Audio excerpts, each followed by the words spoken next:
Hey guys, welcome to my 2024 React Crash Course. So this is something I do every 2 to 3 years, not just with React, but all the big frameworks, just to kind of keep up to date. So this course is designed to get you up and running with React as quickly as possible, and this is geared toward beginners. So if you've never used React before, you're in the right place. And we're going to build a front end for a job listing website, and you'll be introduced to concepts like components, props, state, hooks, data fetching, and much more.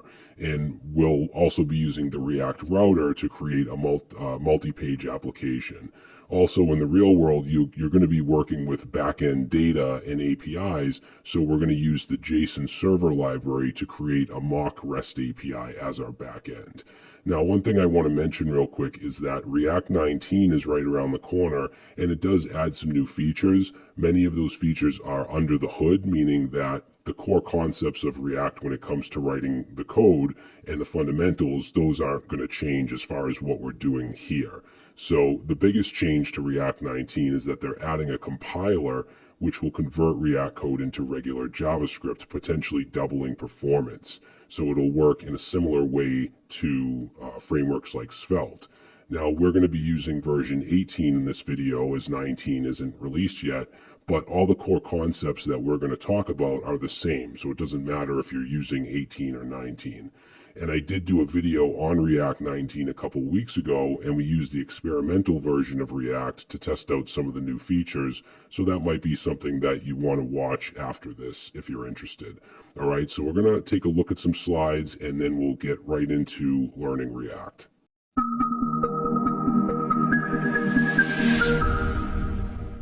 Okay, so like I said, we're going to spend a little bit of time with some slides just to kind of give you an overview of what React is and what it entails.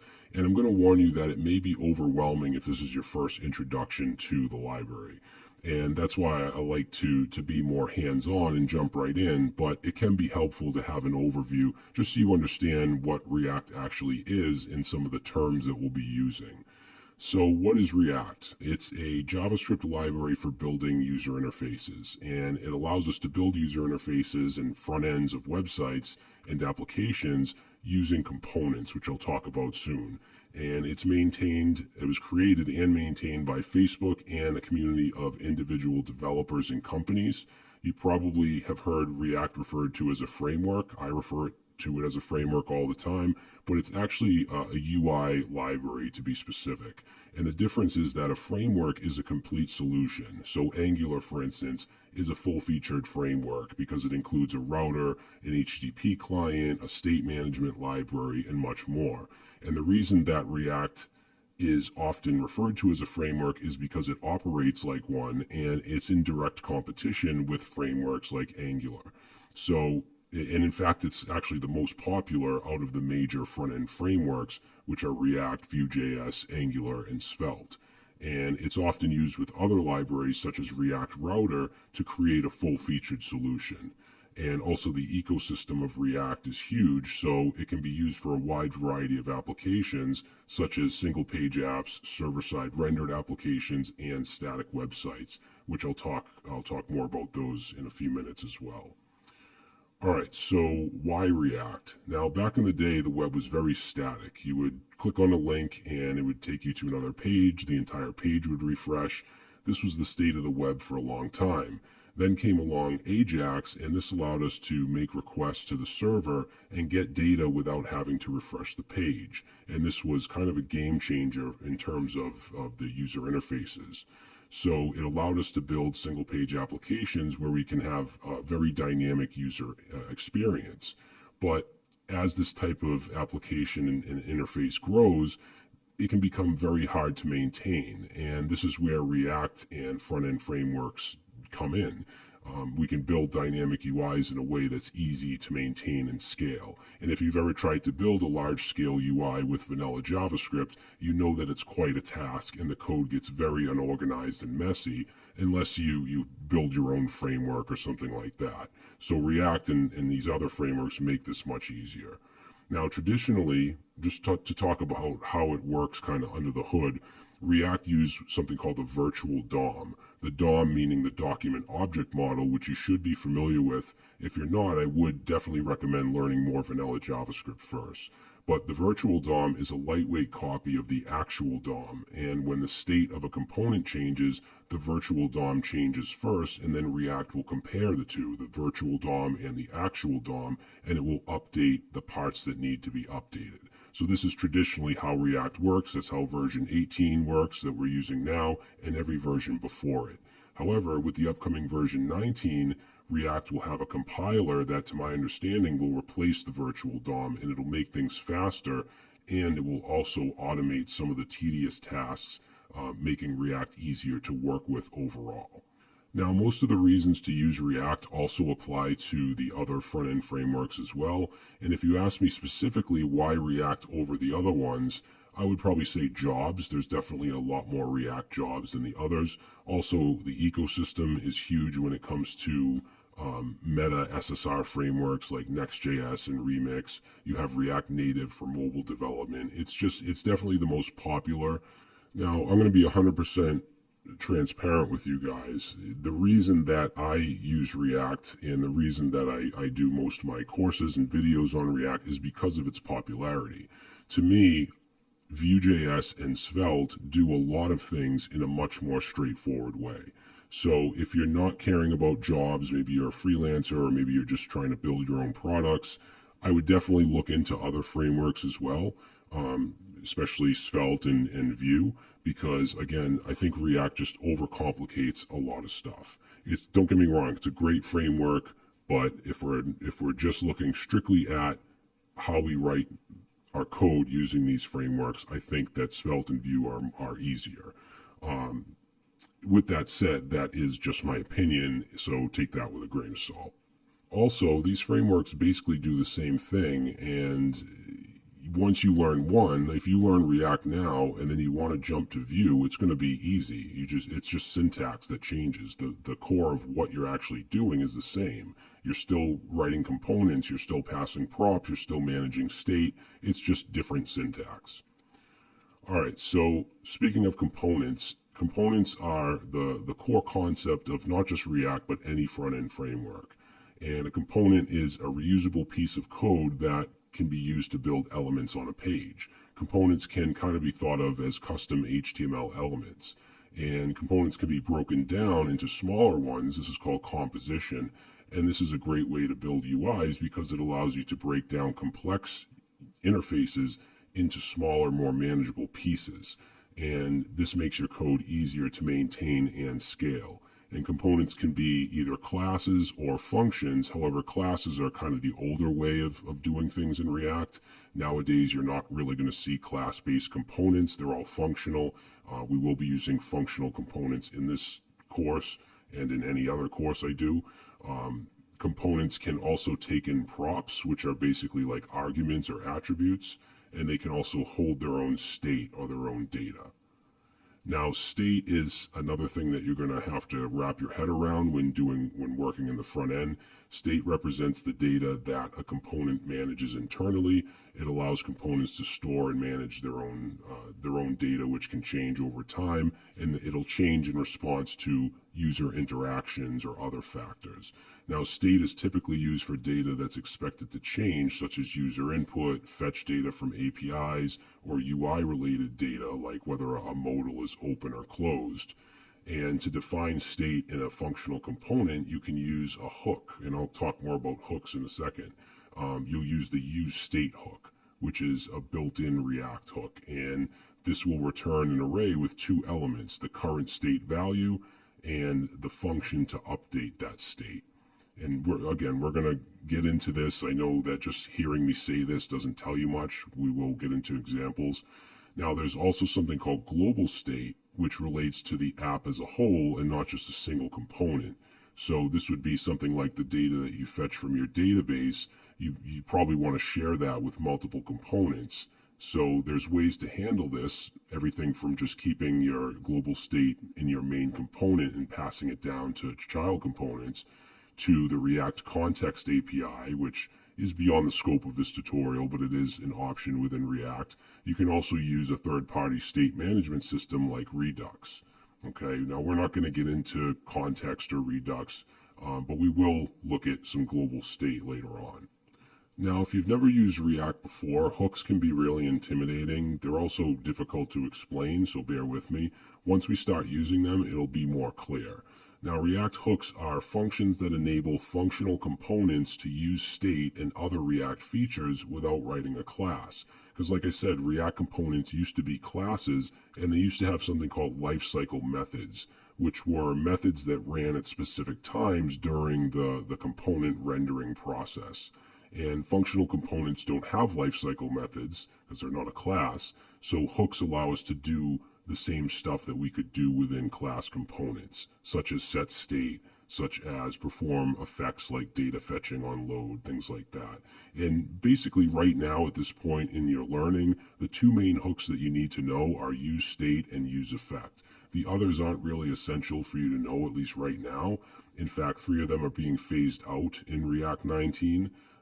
As you can see, all hooks start with the word use, so you can also create your own custom hooks to use within your components, and that's not something you need to know right now, but just know that you can create a hook that basically does anything. Alright, so I just want to give you a full picture of what a component looks like. So we know that it can have state associated with it, which is just data, and it can also take in props. Now, the other part of a component is the output, and the output is JSX, or JavaScript Syntax Extension. And this is basically HTML or an HTML-like syntax within your JavaScript, and that's what is actually returned from a React component. So this is actually an example right here. You can see it's a function called hero. It's taking in some props, a title and subtitle with a default, and then it's returning what looks like HTML, but this is actually JSX. Okay, what's great about JSX is that it's dynamic. It's basically what HTML would be if it were a programming language. You can see right here we're outputting title and subtitle, which are coming from these props. All right, you can also have expressions, you can have loops, conditionals, you can basically do anything within your JSX. All right, so there are some differences when it comes to HTML. As you can see, you can't use class because that's a reserved word in JavaScript, so instead we use class name. Also for, if you, let's say you have a label with a for attribute, that's going to be changed to HTML4. So there are some slight differences, but for the most part, it's just HTML. All right, now I was a little hesitant to even add this page because I think it might confuse some people. So if you don't understand it, that's fine. Don't worry about it at the moment. So there's different types of applications and websites you can build using React. So what we're going to be doing today is a SPA, or a single page application. And this is what these frameworks were initially created for. So basically it loads a single HTML file, an index.html in the browser, and then it loads a JavaScript bundle that includes your entire UI, your entire application, basically. And this allows our interface to be very interactive.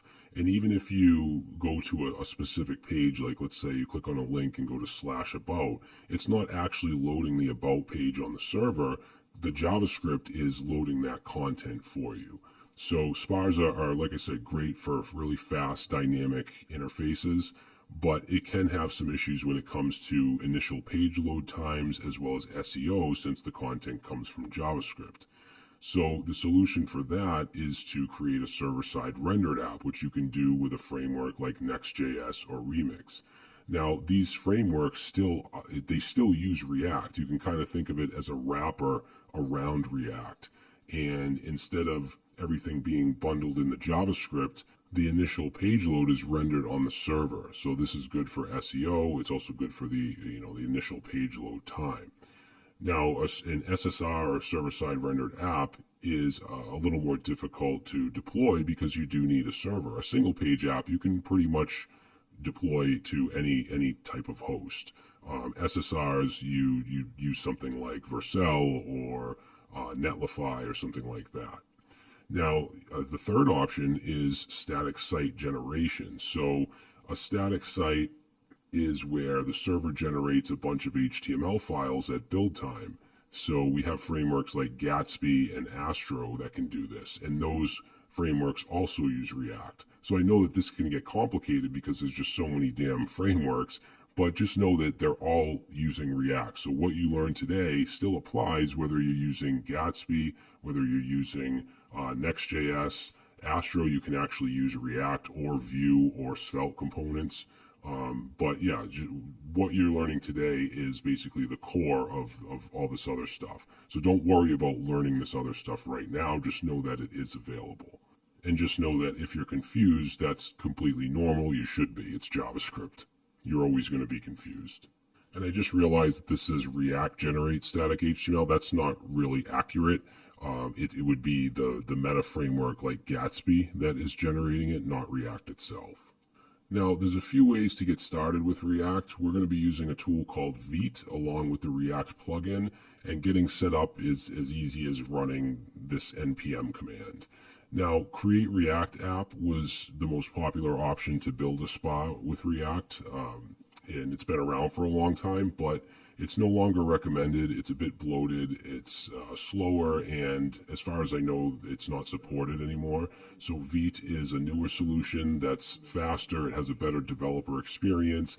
It's built on top of something called ESBuild, which is a very fast JavaScript bundler, and it also has a built-in development server with hot module replacement. So it's a great solution for building spas with React and other frameworks as well.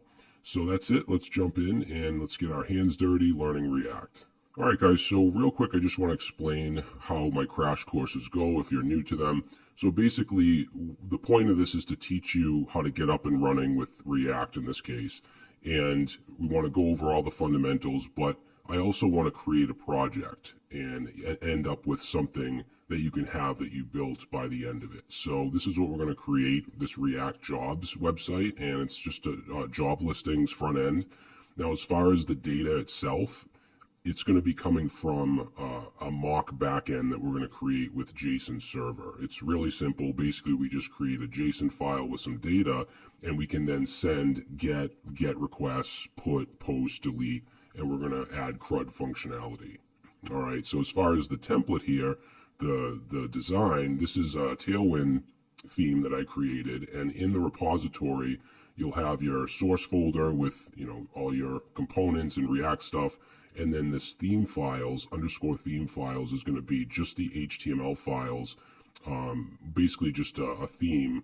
It's not going to actually fetch data or anything like that. It'll all be hard-coded, but it'll have all the classes and all the stuff that we need for styling, so we'll be copying some of that as we go along, because I like it to look decent. Now, just to quickly go over this, the home page, we have a hero component, Navbar component, some boxes, and then we're going to fetch our jobs and list 3 of them on the home page. We can toggle the description here just to give you, an example of state, component state. And then if you click read more, it'll take you to the page, the details page with all the info, the company info.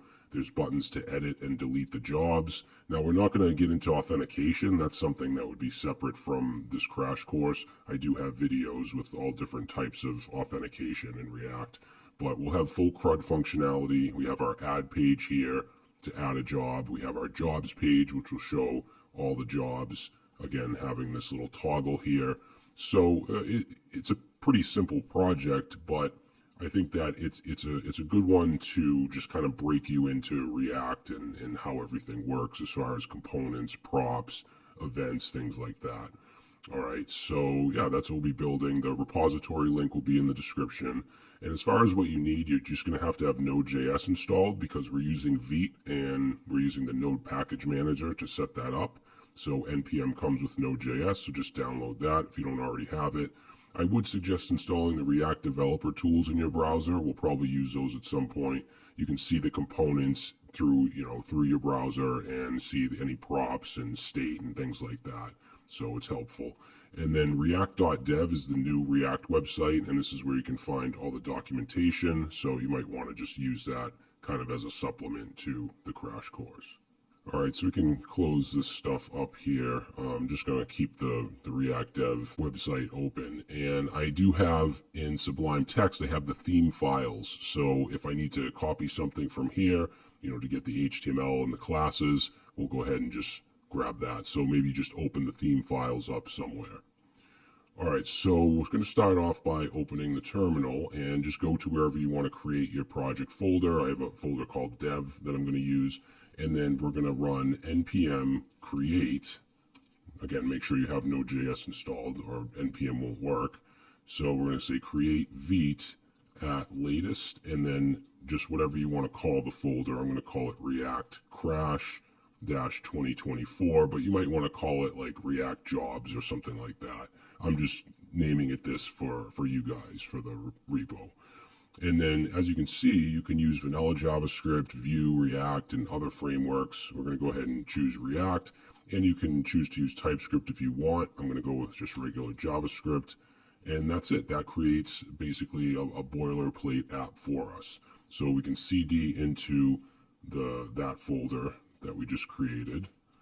And then from here, I'm going to go ahead and open up Visual Studio Code with code dot. And if you're using something else, that's fine. Just open the folder in your text editor or IDE.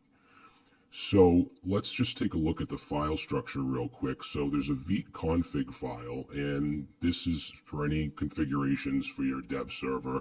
As you can see, we're bringing in the React plugin and using it here, passing it into this array. That's because we chose React when we were asked the questions. One thing I like to do is change the port, because by default I believe it's 5173. I prefer to use 3000 for front end stuff. So what we can do is add in a server object, and then in that server object we can say port and then whatever you want. So I'm going to use 3000.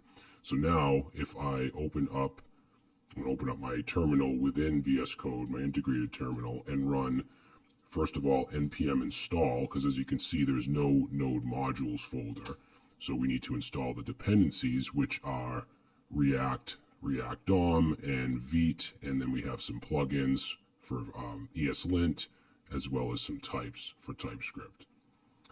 All right, so once we do that, as you can see in the package.json, there's a dev script, so we can run npm run dev. And for me, it's going to open on 3000 because I changed that value in the config. So let's open that up, and you should see a page like this, just a landing page. All right, so now we have the dev server running. Let's just talk about the structure here for a minute. So the index.html, remember, this is a single page application, and this file is the single page because this loads in the browser, and then everything else loads through JavaScript. And as you can see here, we're actually including the main.jsx file in the source folder, including that as a module, which is really cool. It's different than how, Create React app works with Webpack.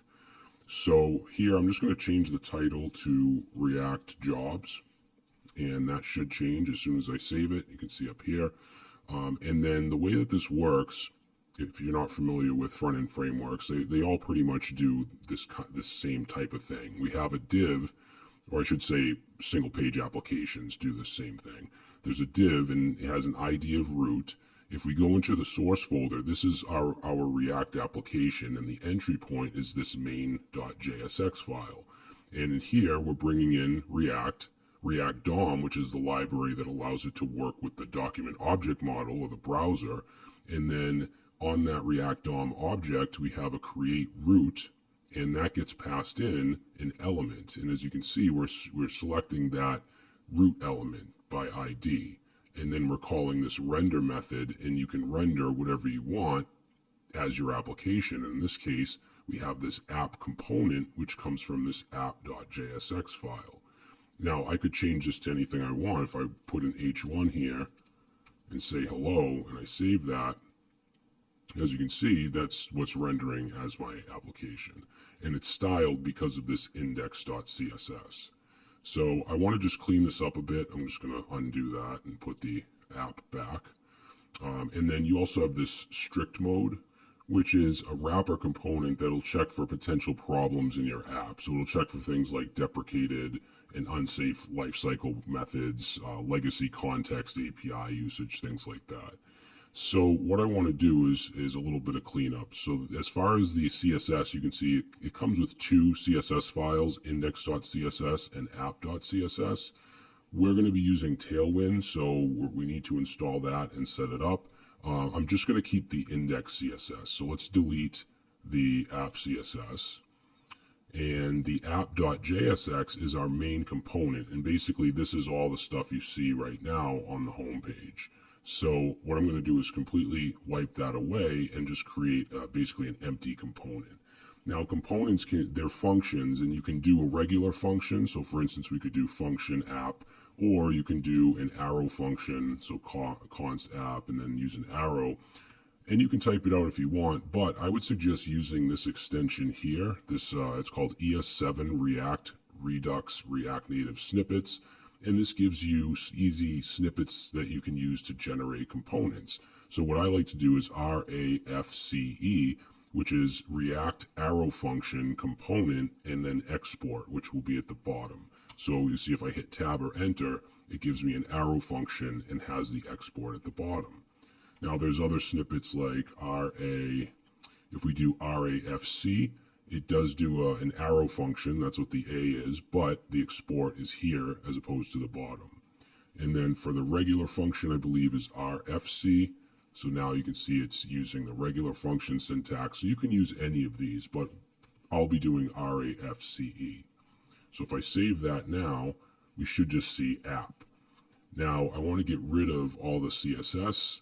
And as you can see in the main.jsx, it is including the CSS file, and I'm going to keep that, but let's just get rid of everything in that file for now. Okay, so now we just have just an unstyled website. So yeah, that's pretty much how this works. We have this div with the ID of root, and then we're inserting our app into that using this render method. All right, now let's get Tailwind set up, and there's some steps we can follow. If you just Google, let's say Vite React Tailwind. So right here, install Tailwind CSS with Vite. So basically we need to install, let's see, we already did this, created the Vite project. So now we just need to install Tailwind, Post CSS, and Auto Prefixer. So I'm just going to grab that, and then I'm going to open up a new console. I'm going to just let that one run the server, and we'll go ahead and run that. And then we want to initialize Tailwind with -p. So this will create a Tailwind config file, and the -p will create a post CSS config file. So let's go ahead and run that. And now you can see tailwind.config, post CSS.config. Then the Tailwind config, we want to have this. So I'm just going to copy that whole thing, go to Tailwind config, and just paste that in. All right, so basically it's going to watch anything that has a JS, TS, JSX, or TSS extension. It's going to look for Tailwind classes in any of those files in the source folder. Now, there is a couple things I want to add here. So in extend, I'm going to say font family, and I want to use the Roboto font. So I'm going to say sans, and then in an array, we can pass in Roboto or whatever font you want to use, and then sans serif. So it just allows you to pass in a font stack.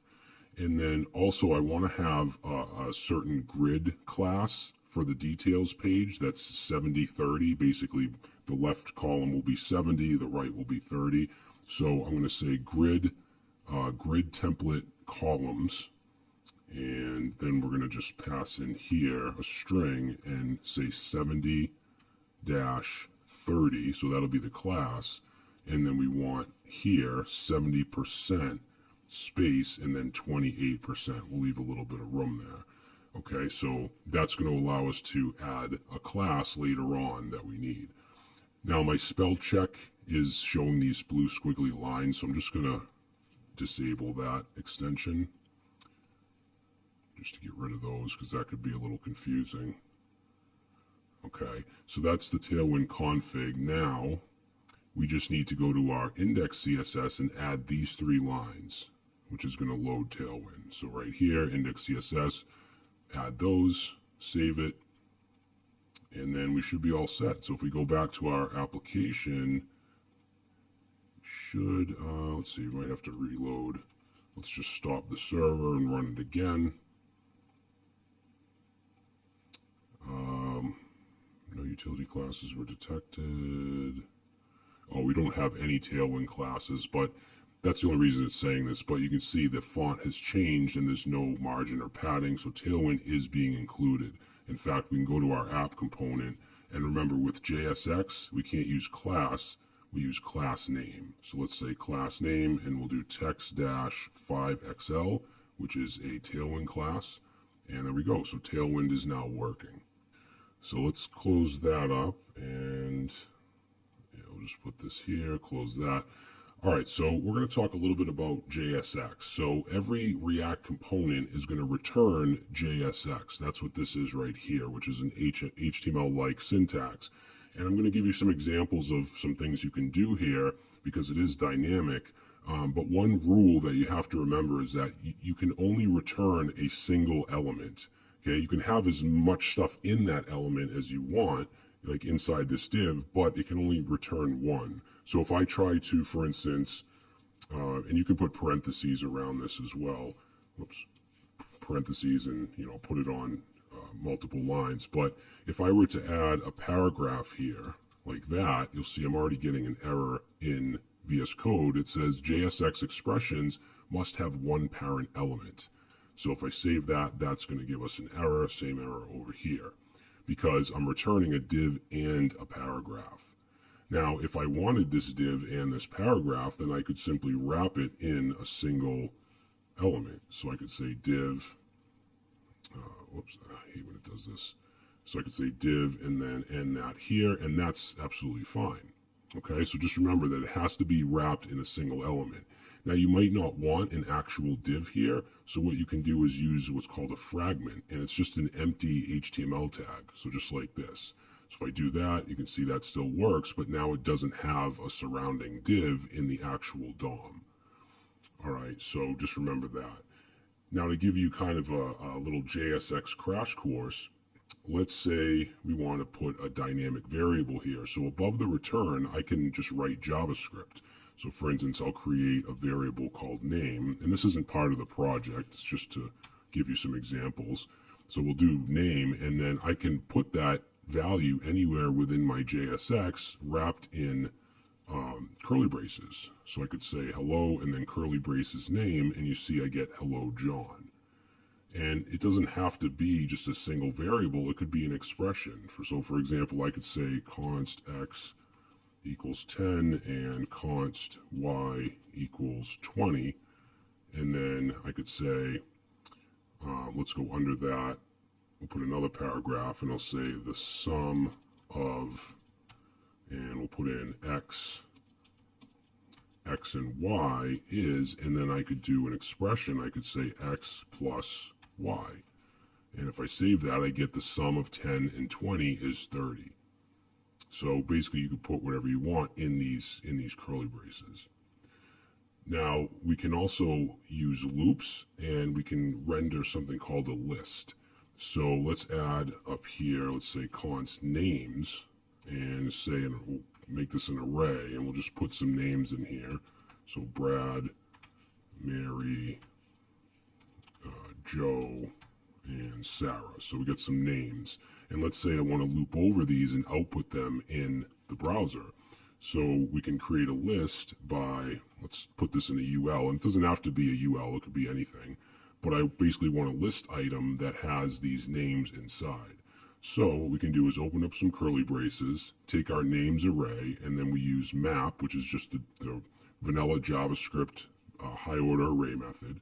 That takes in a function, but we're going to return some JSX for each one. So we'll say map and then name. And then in here, we can have whatever we'd like. I'm going to use a list item, and then we should have access to each name. So this creates what we call a list. If we check it out, now you'll see the names are all in a list. All right, now if I open up my console, we're going to see an error or a warning. And let's see, it says, let me just reload this.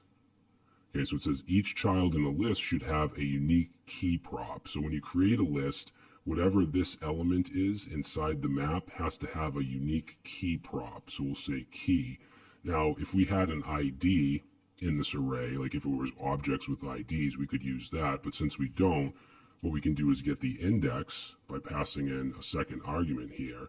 And then for the key, we'll say that's going to equal. And if you're going to set this to something dynamic, then you use curly braces. So we'll say key equals index. And then if we reload that, that error goes away.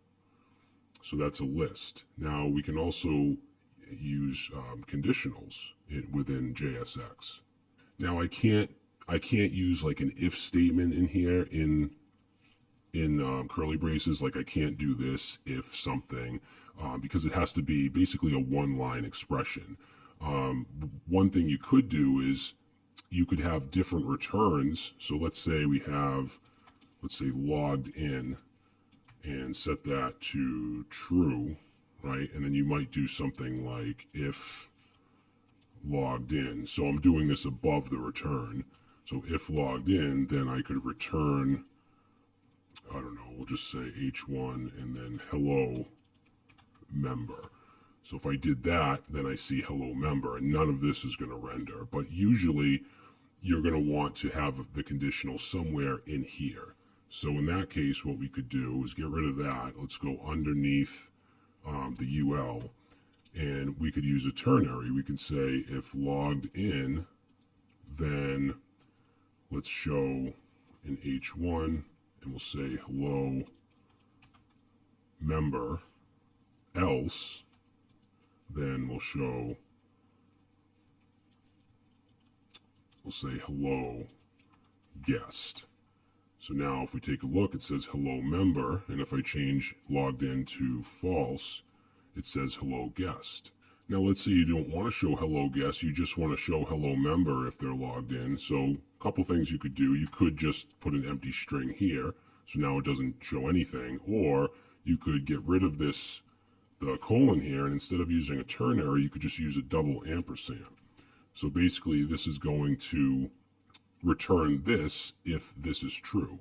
So right now it doesn't show anything, but if I change logged in to true, I should probably just make this smaller. So if I change logged into true, now it says hello member. Okay, so you can do all kinds of dynamic stuff in here, and I like to say that JSX is what HTML would be if it were a programming language and it had logic.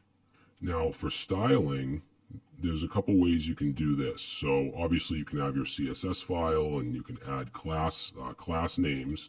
Okay, remember you don't want to use class, you want to use class name. But if you want to put inline style, you can actually do that within your JavaScript, within your JSX. So let's say for, I don't know, I guess this hello John right here. Let's add style. Now, we're going to pass in here double curly braces if you're adding inline style like this. And let's say we want to change the color. So we would say color colon and then a string of red. So it's not quite CSS, but you have the same properties. But one difference is you're not going to have for like font size, like let's put a comma here. You're not going to do font dash size like you would in CSS. You're going to do font size like that. And we'll change that to, let's say, 24 pixels. All right, so if I save that, now you'll see that that's styled differently. Now you can also put this stuff in a variable if you wanted to. So up here, let's say we want to do const, and let's call this, we'll just call it styles. Oops. Const styles. And we're going to set that to an object that has color red. So make sure you put it quotes because it's a string, and then font size, and for that we'll say, let's say 55 pixels. And then what you can do is instead of setting this, you could just simply set it to, in this case you would do single brackets or curly braces, and then just add in styles. Okay, so now it's using this. But we're not going to need to do anything like this because we're using Tailwind, so all we have to do is add classes. All right, so none of this has to do with the project. I just wanted to kind of give you a little intro, a little crash course to JSX. So what I'm going to do is just get rid of all of it in RAFCE once again, and just clear all that up.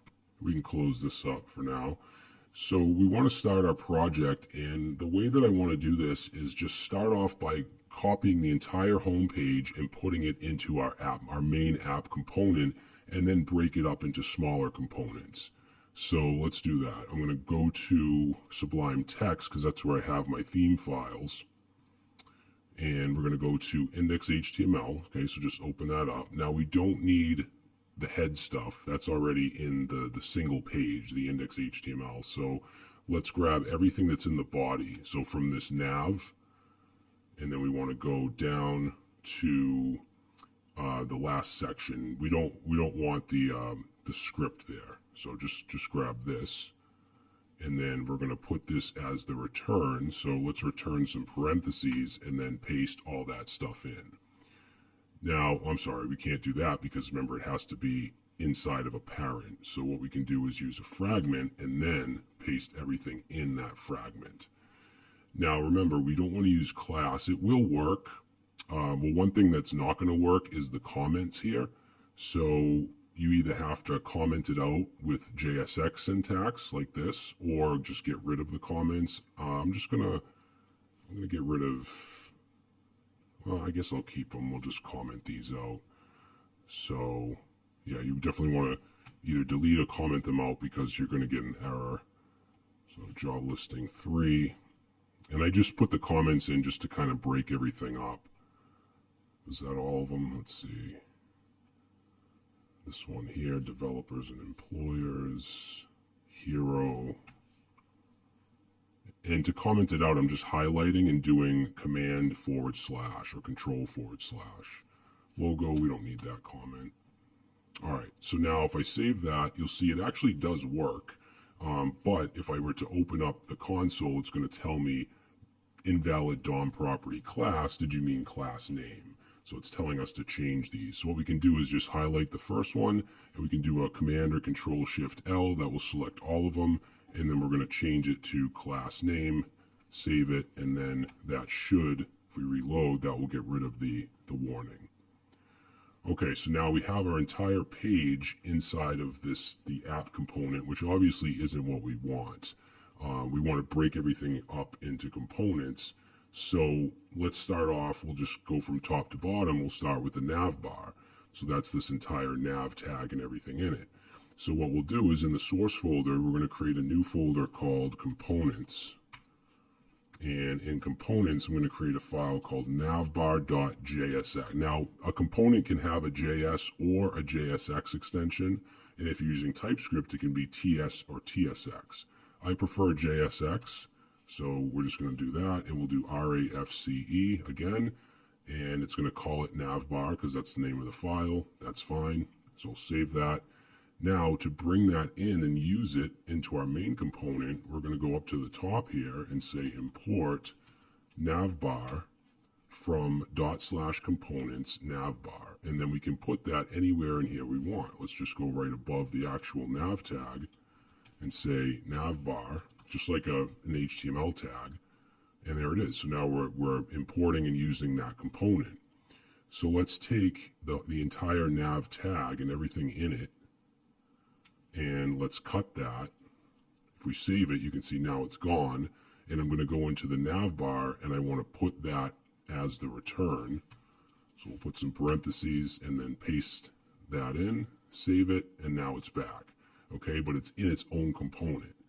And if we were to use the React Dev tools, so if you open up your tools down here and you go to components, you can see we have our navbar component, and it will show you any props or state, which obviously right now we don't have any, but that's a separate component, a UI component. So now let's do some stuff here. You notice that the image isn't showing, the logo. So first thing, we need to bring it into our file structure, and I'm going to put it in the assets folder. Right now, there's just this React SVG, which we can get rid of that. And let's bring over, so if you go in your theme files and you go to images, you'll have the logo PNG. So I'm going to bring that, actually, let's create a folder called images in the assets folder, and then we'll bring the logo into that. All right, and then what we can do is bring that image in to our navbar. So we can say import, let's say import logo from, and then we need to navigate, let's see, we're in components, so we want to go up one level into assets, and then into images, and then logo.png. Okay, so we're going to bring that file in, and then we can go down to the image where we have the logo, which is right here, and let's replace the source. We're going to make it dynamic, so we need our curly braces, and then we can say logo, and there we go. So now the logo shows. So now the navbar is its own component. We'll come back to this later when we deal with the routes and links and that stuff. But now let's deal with the hero. So the hero is this section right here. So I'm going to just get rid of that comment, and then I'm going to cut this entire section. And then in components, let's create a file called hero.jsx, and we'll do RAFCE, and let's get rid of that, and then I'm going to paste in that section, save it, and then let's go to our app.js and do the same thing. We'll bring in hero, and then we can embed it like that. Okay, save, and we still get the same thing, but now the hero is in its own component. In fact, if we look at the dev tools again, if we go to components, you'll see we have navbar and we have hero. Now I want to go over props, because remember I said we can pass in props to a component, which are basically attributes. So let's say we want to be able to pass in two things. We want to pass in the title, which would be this, and the subtitle, which would be the smaller text. So we can pass it in, let's say title, and for now I'll just say test title, and then let's pass in subtitle, and I'll say this is the subtitle. Okay, so by doing that, nothing happens, right? So, I mean, I'm just passing it in, I'm not using it in any way. So let's go into the hero, close that up for now, and then what happens is that props, it'll get passed in here. And you can call this anything. I'm going to call it props for now, but in a minute I'm going to show you how we can destructure it as well. So we want to put the title here instead of this hard-coded content. So what we would do is open up our curly braces, and we can say props.title. And then here for this one, we'll say props.subtitle. And if I save that, now whatever I'm passing in is going to get displayed as the title and subtitle. Now usually what you'll do is destructure this, so instead of just props, we could add some curly braces in here and then destructure the title and the subtitle like that, and then wherever we use this, we don't have to do props dot. We can just do title, and then here we can just do subtitle, and that still works. Now you can also have default props, so all we have to do is up here, let's say for the default we want what we had, become a React dev, and then for the subtitle set that, what was it, find the React job that fits your skill set. Okay, so if I save that, nothing happens because we're passing in the title and subtitle. Whatever we pass in is going to override the default props. So let's get rid of these, put it back to just hero, and now we have our default prop content showing. Now, we can also have wrapper components. So in addition to just being able to do this with the self-closing tag, we could do something like, let's say we had a card component, and then you want to put, you know, whatever content inside of it. So let's do that for these two cards here. All right, now instead of bringing in the card component that we're going to create into this file and having all that content here, I want to keep this app file clean. So what we'll do is create a component to hold all of our cards, and we'll call that home cards.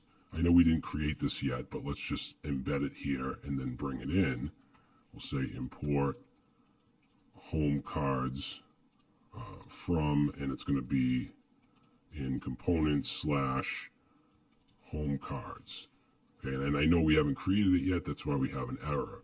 But let's go ahead, we can get rid of that comment, and then let's copy this entire section, which ends right here.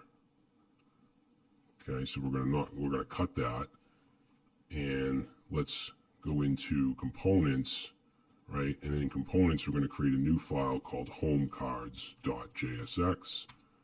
RAFCE, and then let's get rid of this, and then we'll paste in that section,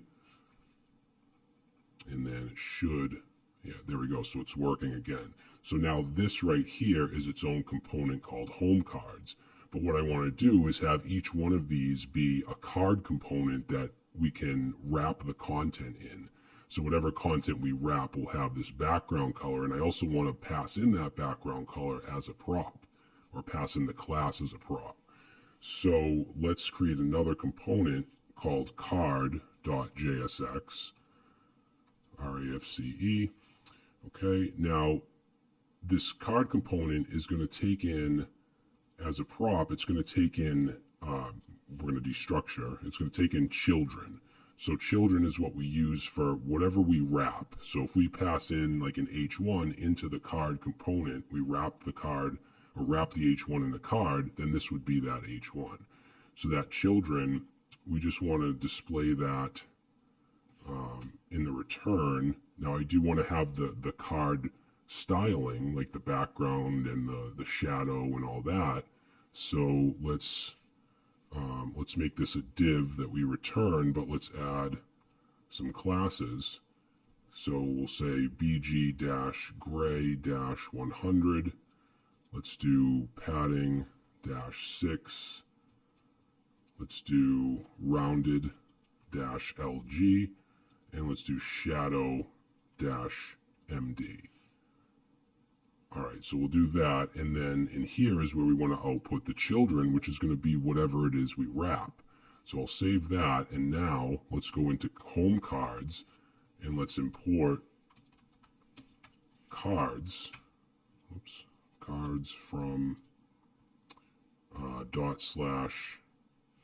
not cards, just card, singular. Okay, and then let's see where we have, so we have the grid class, and then these right here, right? So this BG gray and then this BG indigo, these are these two. So I want to take everything that's in the BG gray div right here, right? This H2 and all this. Actually, no, let's just take the whole thing. Or, wait a minute. No, we'll take everything in it. So the H2, the paragraph, and the link. I'm going to grab that, and I'm going to copy it, and then I'm going to cut, or not cut, but just delete this entire div. And then this is where I want to put the card, and I want to wrap this stuff. Okay, so this card now is basically just taking the place of the div, this BG gray div. And then let's do the same thing here. We'll take the H2, the paragraph, and the link. We'll cut that, and then we'll replace this div with another card, because you can have as many of the same component as you want. Then we'll paste that in. Now if I save, you'll notice that they both have a gray background, because that's what we're using in the card wrapper component. But what I want to be able to do is pass in a class like this so I can change the background color. So let's add another prop here. So in addition to that, it'll take in BG. And I want to set a default of the BG-gray-100. So that's what it will be if you don't pass in a BG. All right, now here we want to make this class name dynamic. So instead of hard coding this right here, we want it to be this variable. So how do we do that? Well, we have to instead of just using quotes, it's going to be dynamic, so we need to use curly braces. So let's do that.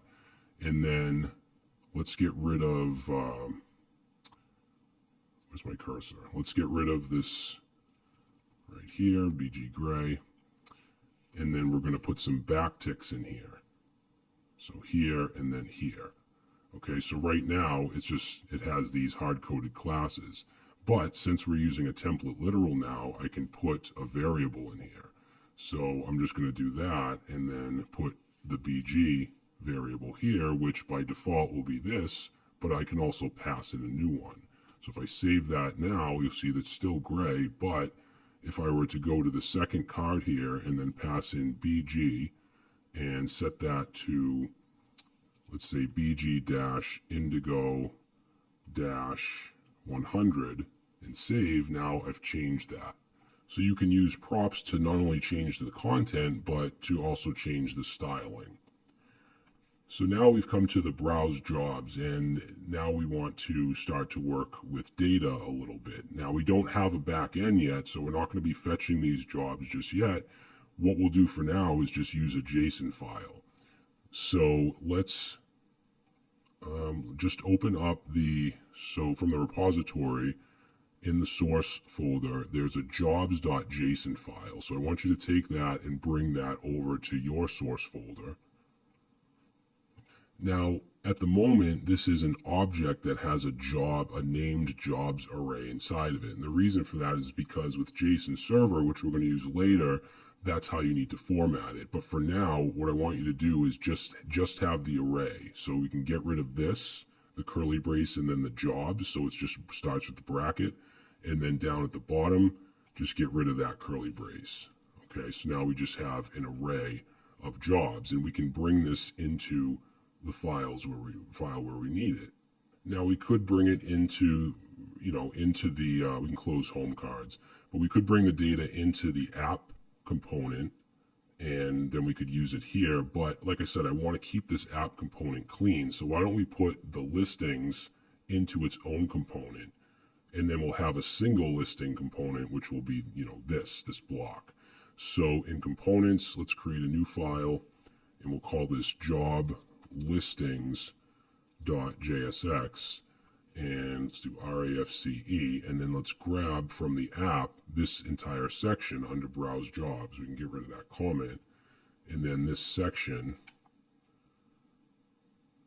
let's see, so this ends right here. Actually, let's see, do we want the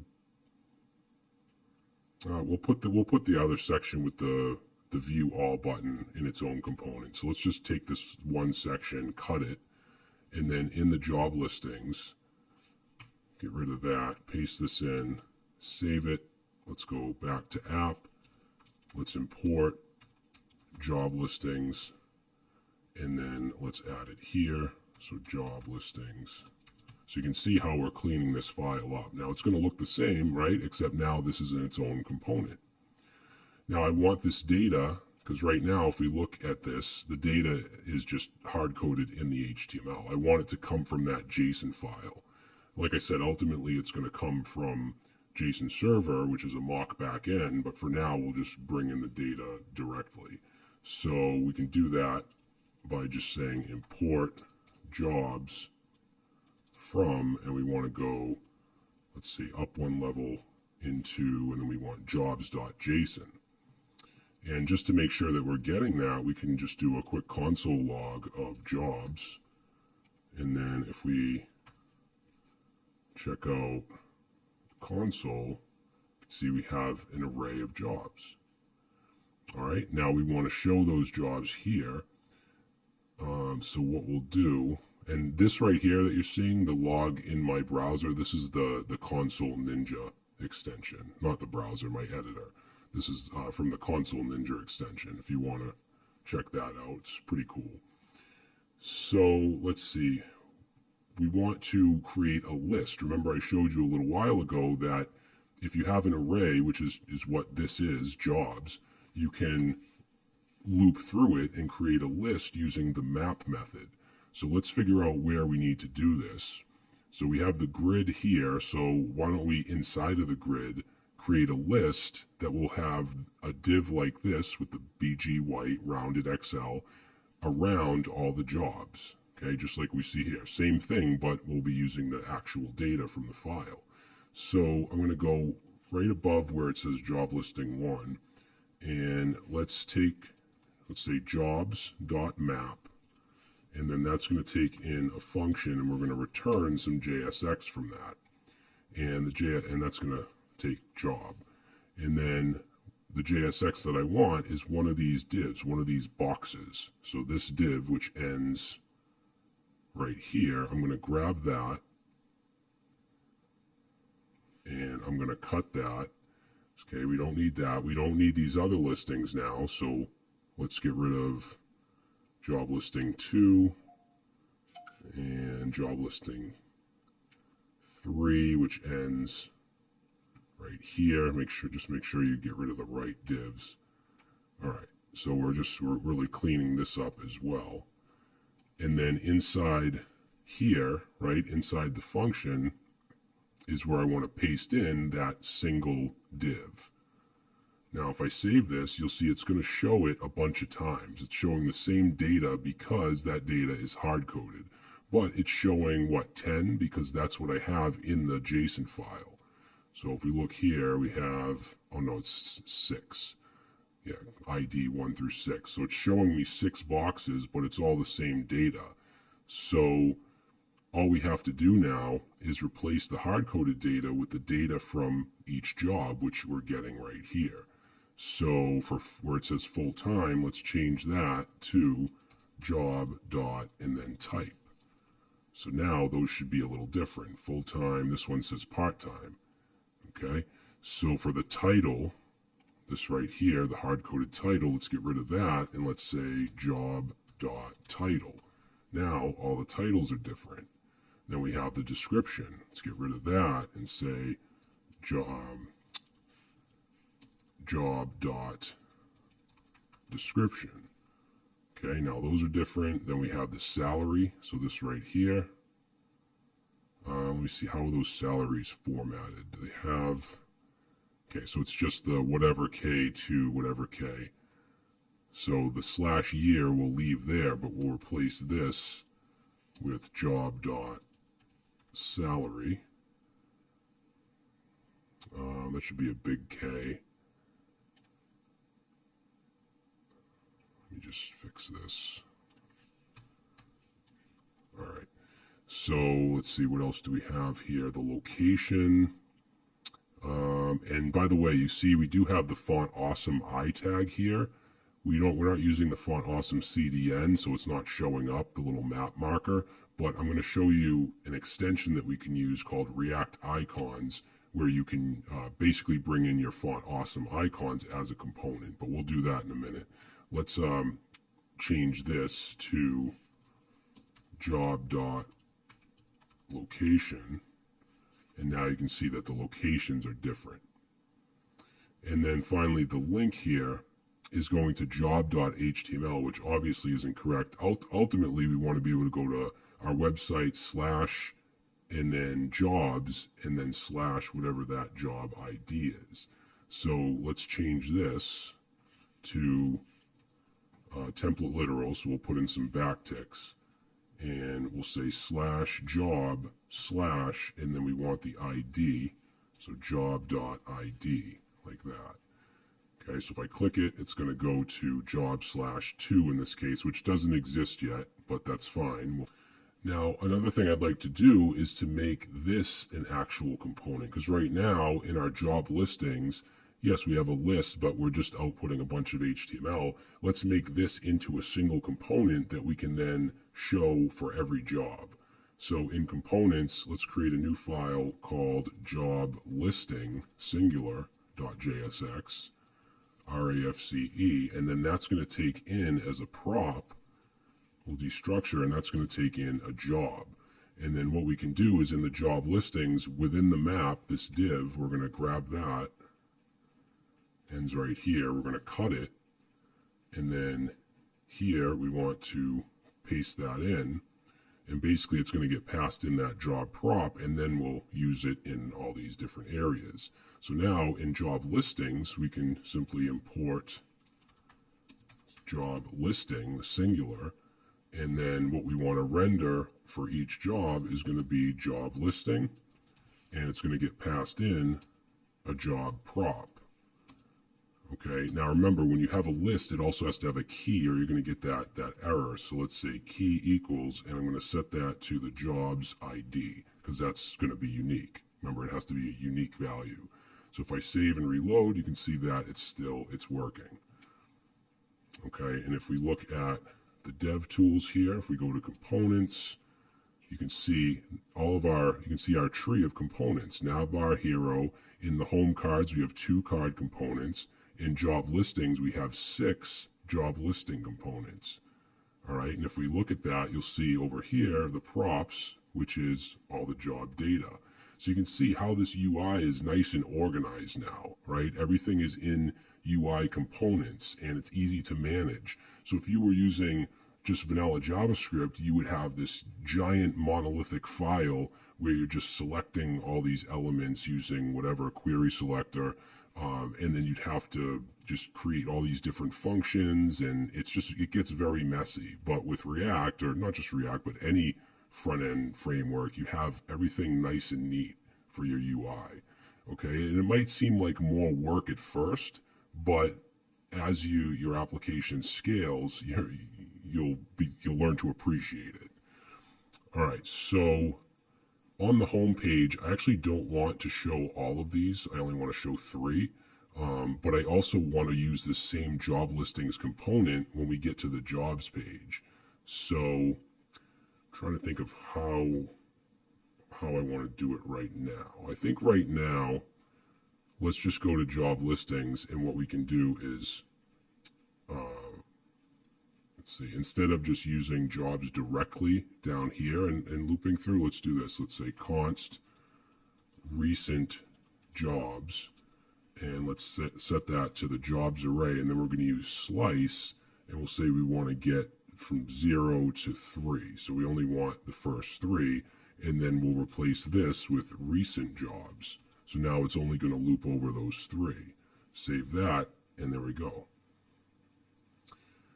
All right, so this final thing, this button, if we look in our app.js, that's the last thing we have. So let's put that in its own component. So we'll cut that section, and then in components, let's create view all jobs.jsx, RAFCE, and we'll replace this with that section. Okay, and for the link here, let's change that to just /jobs, because when we start to use the router, that's what it'll be. And then in the app file, we can just bring that in. So import view, what do I call it? Yeah, view all jobs. Why isn't it coming up? // view all jobs, and then embed it here, save it, and there we go. So now our app file is nice and neat. So what I'd like to do next is get into state a little bit and the useState hook. So remember, there's 2 types of state. You have component state, which relates to a single component, so one of these, right, Navbar Hero, and then you have app level or global state, which it relates to the entire app, and you can pass down to components.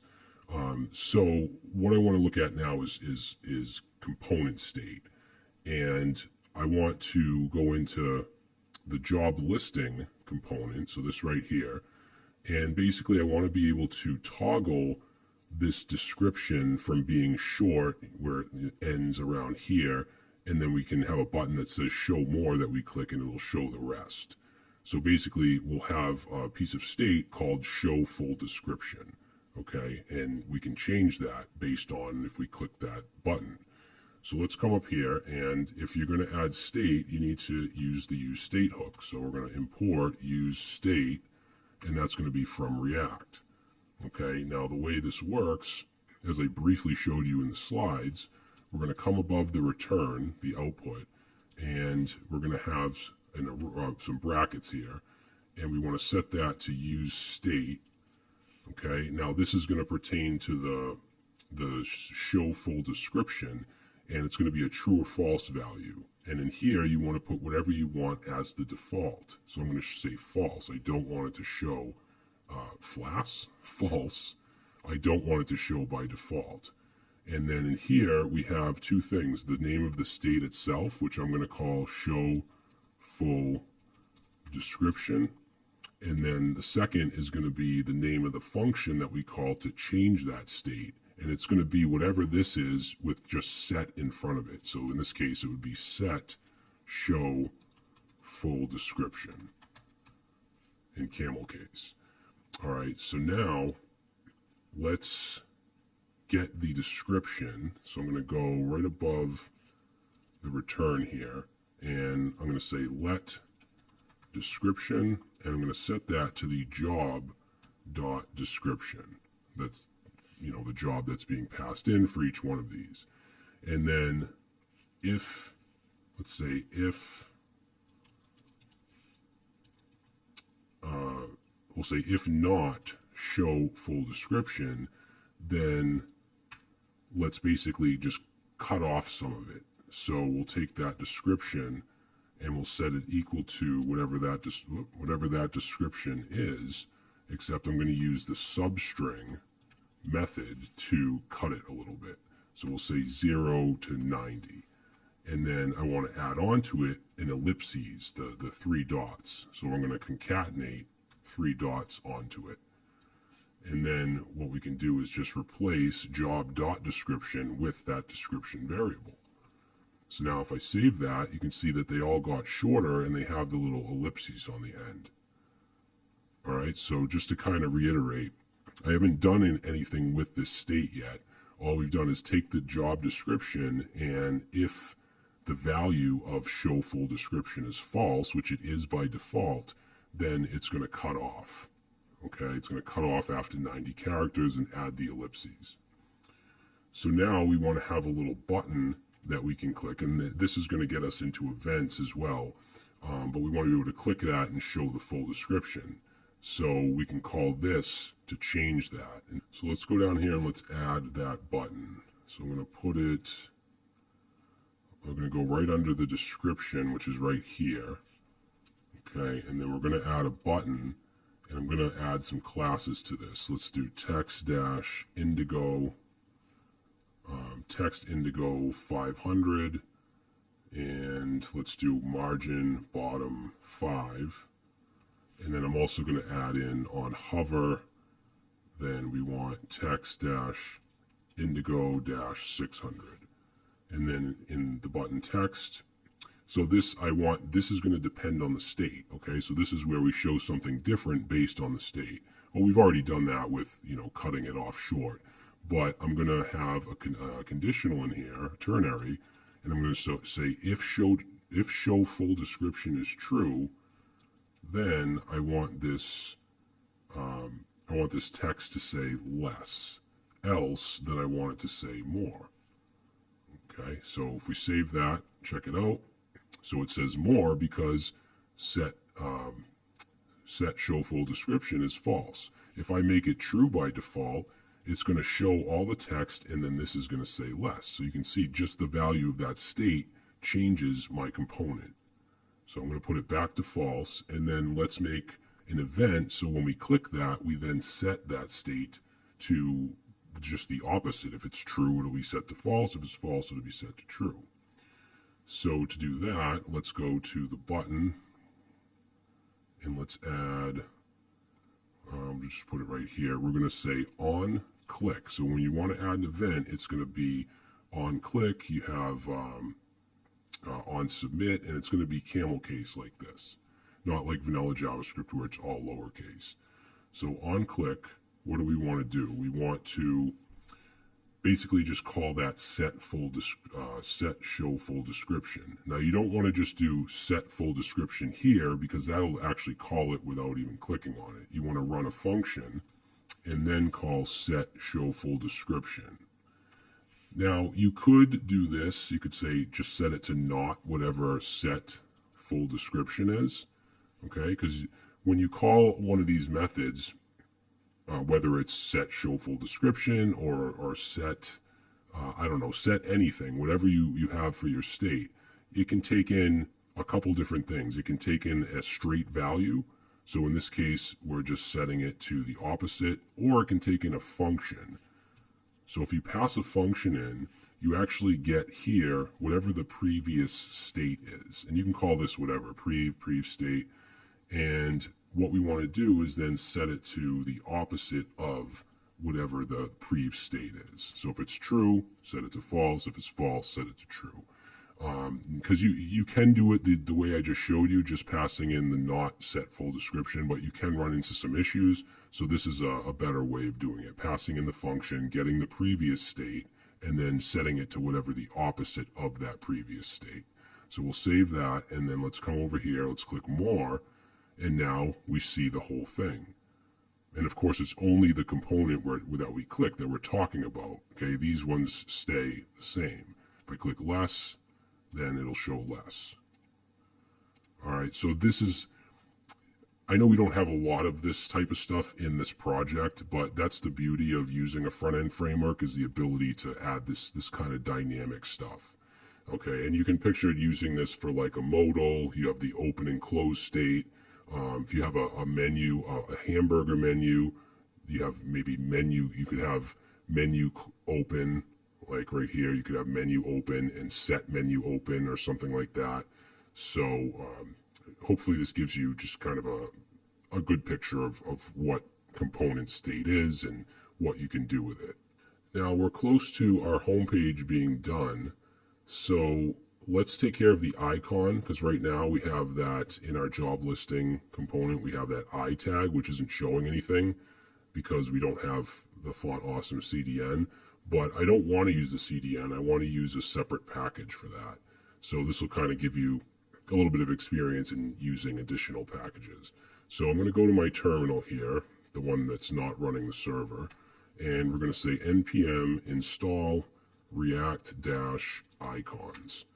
And this will allow you to work with not only Font Awesome, but material icons and some of the other packages as well.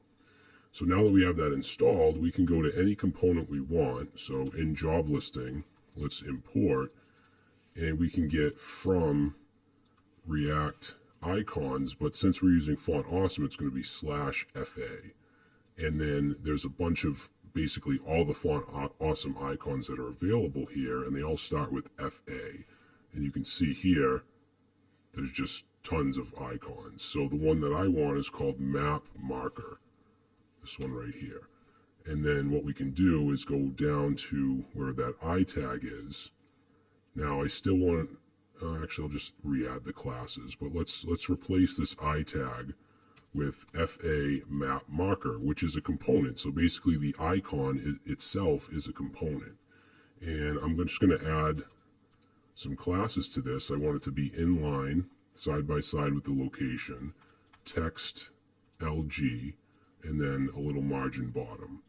So let's save that, and now you can see we have our little icon. Let's actually put some margin on the right as well. We'll say MR1, push that over a little bit.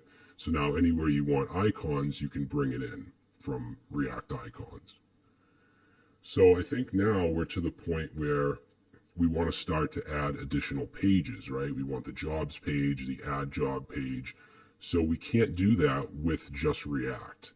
So this is where, you know, what I talked about earlier, a library versus a framework.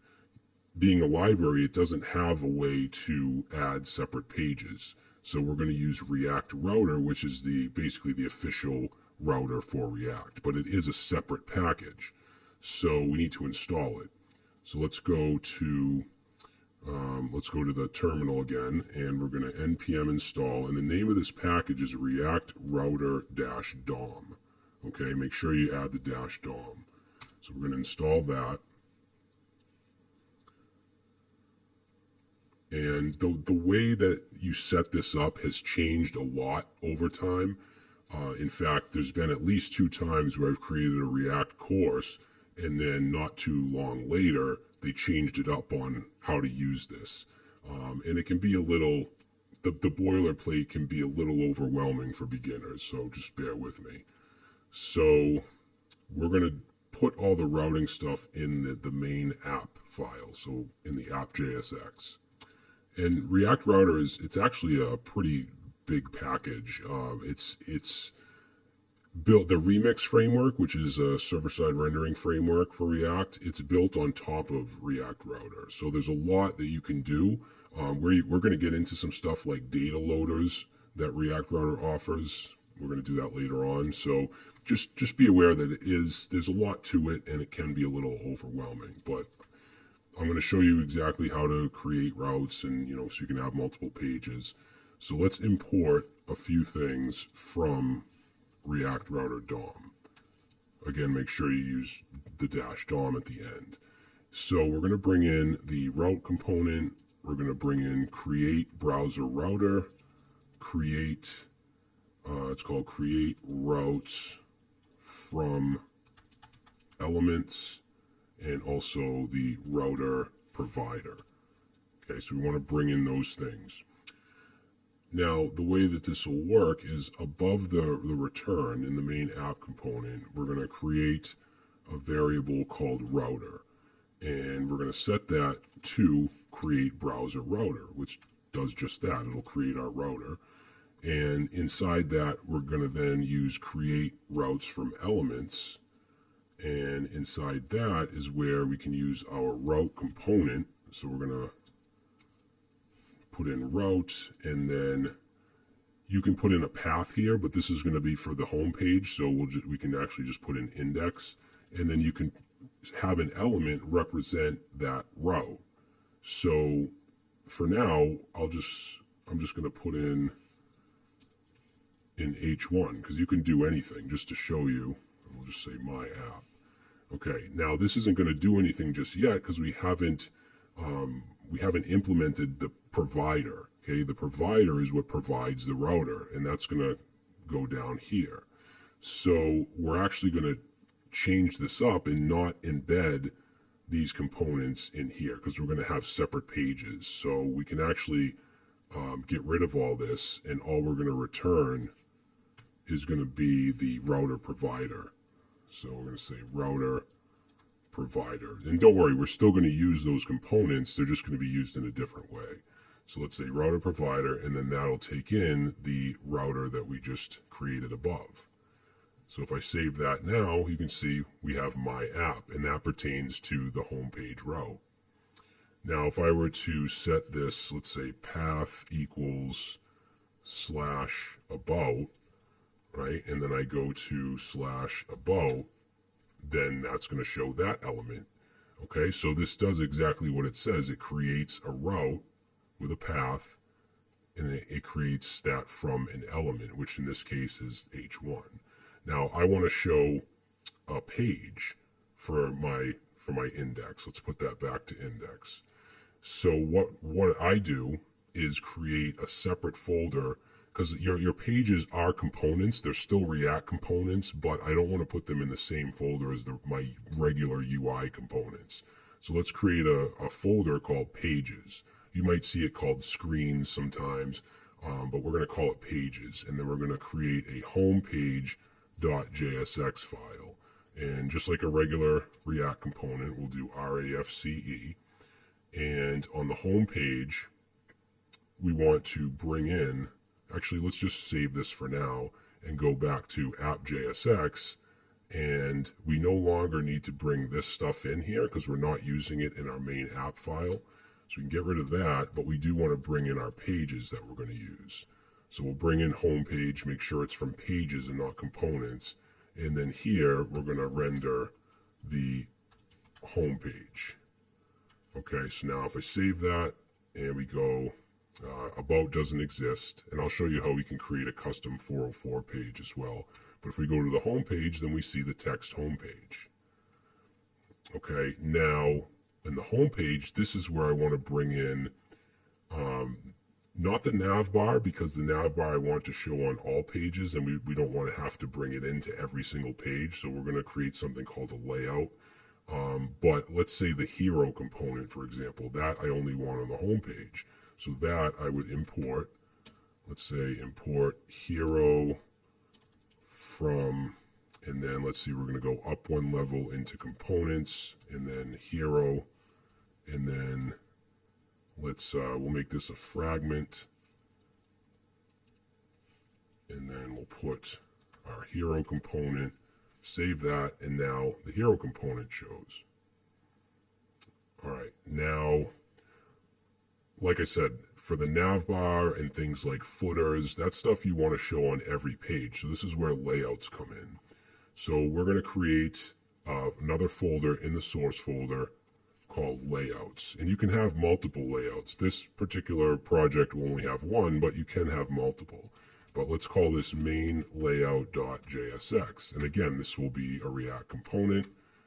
Now, before we do anything here, I just want to show you how to actually use the layout. So we can bring it into our main app JSX. Let's say import main layout. And then what we need to do is just create a parent route to the rest of our routes. So let's go right here and say route and say path and set that to slash.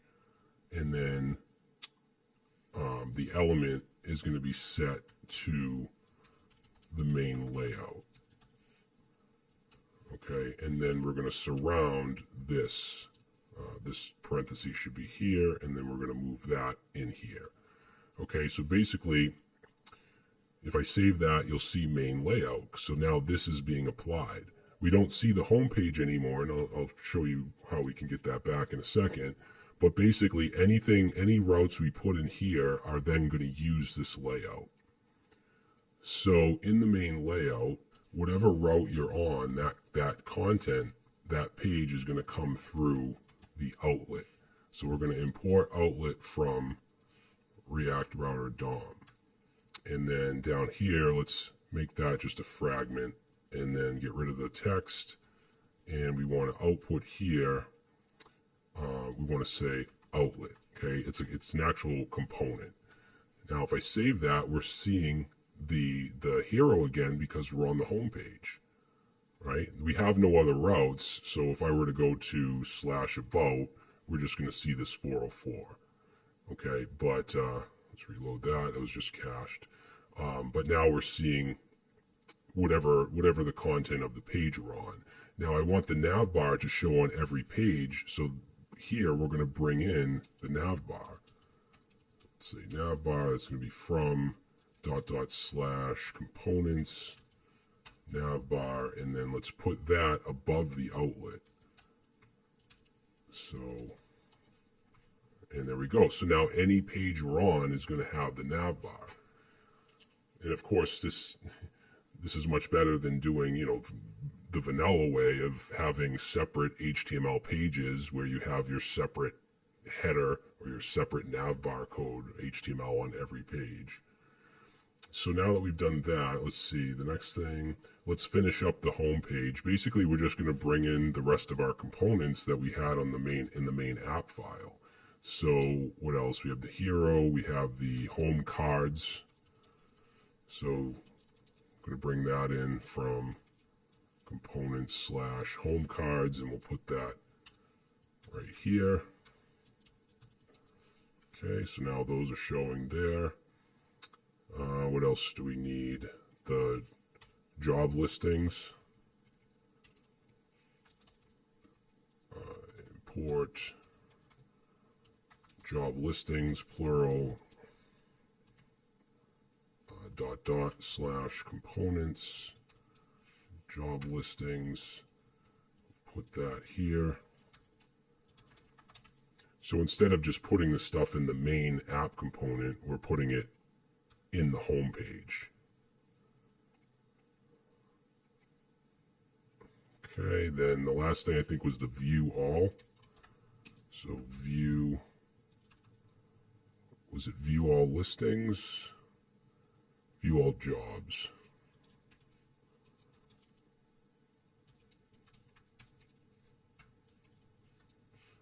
All right, we'll put that here.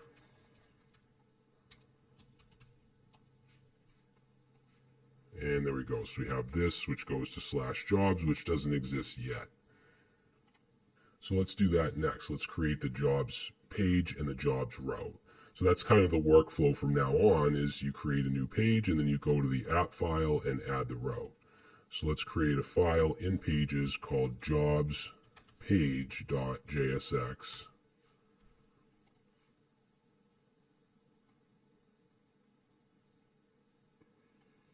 I'll say RAFCE, jobs page, just save that for now, and then let's add the route. We can close this other stuff up. Let's add the route into app.jsx. So we need to bring in jobs page, and then we can just copy this down, except now we're going to change index to path, and we're going to set that to /jobs. And change this, the element, to jobs page. So now if we click on jobs, oh, this is still going to jobs HTML. And that's another thing I want to get to is links, because it works a little bit different. We don't use A tags, we use the link tags. So, but we can use the A tag, it will work. So I just want to real quick go into the Navbar. So components, Navbar, and just change, let's see, this index HTML, change that to /, change this to /jobs, and change this to /add_job. All right, so now if I click jobs, it takes me to the jobs page, right? Also, this button down here goes to /jobs as well. So now let's get into the link tag, because we don't want to use A tags because it does a complete page refresh. Okay, so if I click, so if I click that, if you look up here in the tab, it shows the little loader real quick, right? So by using the link tag, it doesn't do an actual refresh. So in the navbar, let's import link. Actually, it's going to be in curly braces. So we want to import link from React Router DOM. And then we're going to change any A tag we have, such as this one, which goes around the logo. We're going to change it to link. And then the href, we're actually going to change it to 2. And then let's make this just /, which is the home page. All right, so that one, and then we have this one, change that to link, change this to 2. Same thing here, link, make sure the ending tag changes as well. 2, and this one. All right, so now let's save that, and now I'm just going to reload this page. If I click there, you can see it goes to the home.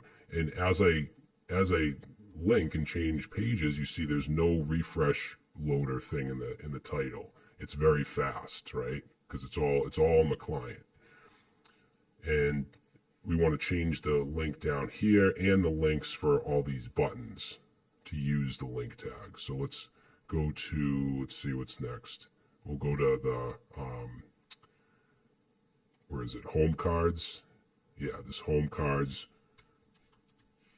Change that. Actually, we need to bring it in. So up top of home cards, let's import link. Okay, and then this is going to be 2, and it's going to go to /jobs. And then this one, the add job, let's change that to link. Change that to 2, and change that to just /add_job. All right, so that should work. That route doesn't exist yet, but it will. Then we have the JobListing component. So let's go into that, JobListing, and let's bring in link. And then the A tag, which is right here, link to, okay, and then, is that it? I think that's it. Did we do this one? No, view all jobs. No, we want to do that as well.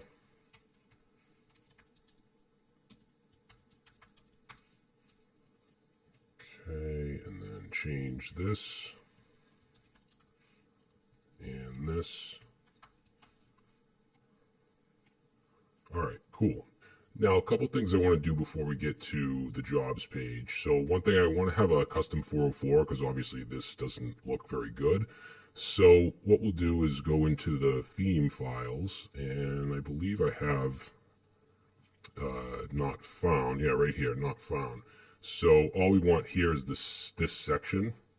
So I'm going to grab that, and then let's create a new page. So in pages, we'll say not found page, JSX and REFCE, and then I'm just going to paste in that section. Be sure to change all the instances of class to class name.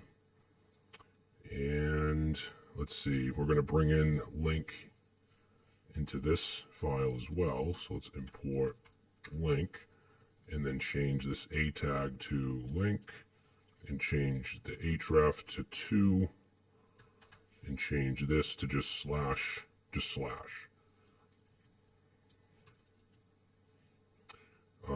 Why is this?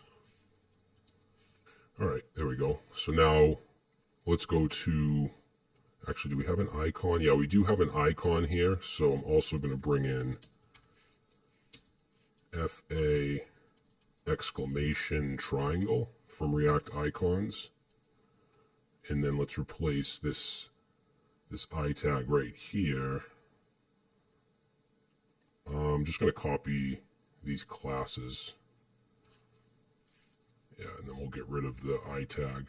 And then let's put in FA exclamation triangle and then class name. Paste in, we're going to have text yellow. And then, actually, we don't need this FA class right here. We're going to get rid of that. Let's add text-6XL. Okay, now to make this show on pages that aren't found, we're going to go back to the main app component and let's import the not found page. And then what we can do is add a new route. Actually, we'll just copy that down.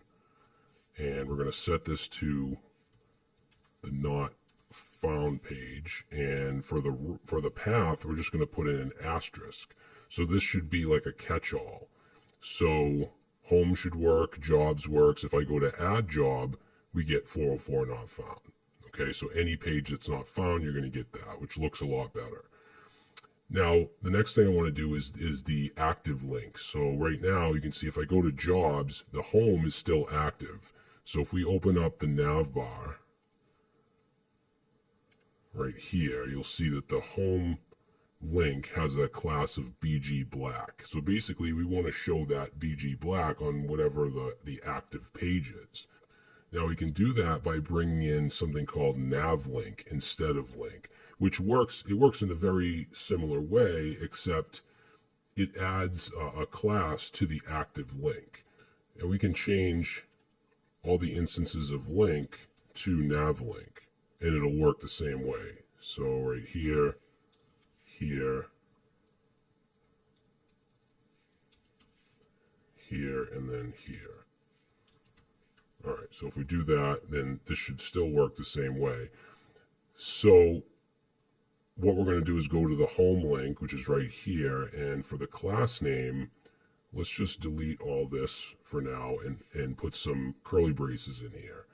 And what we can do is actually pass in an arrow like this, and then in these parentheses, we're going to pass in some curly braces and then put is active. And then we can test this. So this will be a true or false. If the link is active, if we're on that page, then this will be true.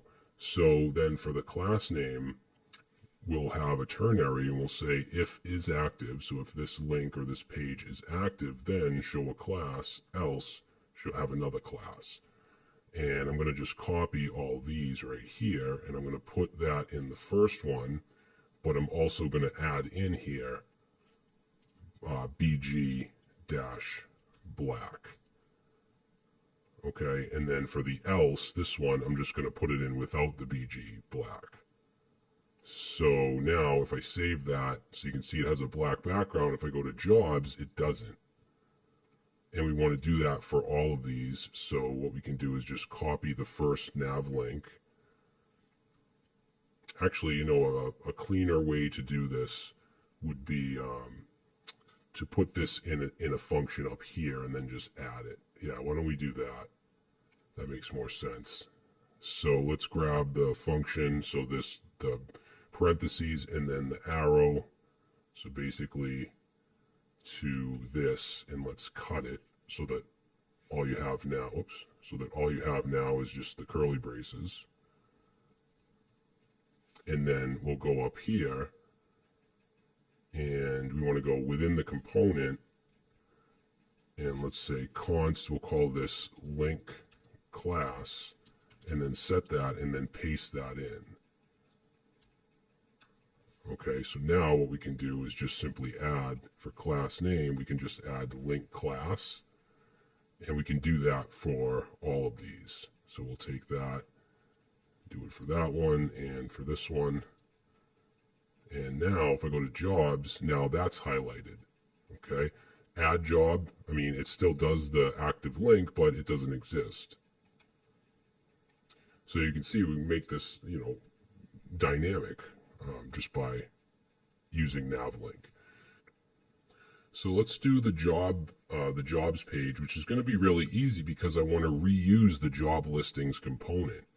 So let's do this. Let's go into jobs page and let's bring in JobListings, and then let's see, I'm just going to make this a section and give it a class name of bg-blue-50 and px4 and py6. And then all I'm going to have in here is the JobListings component.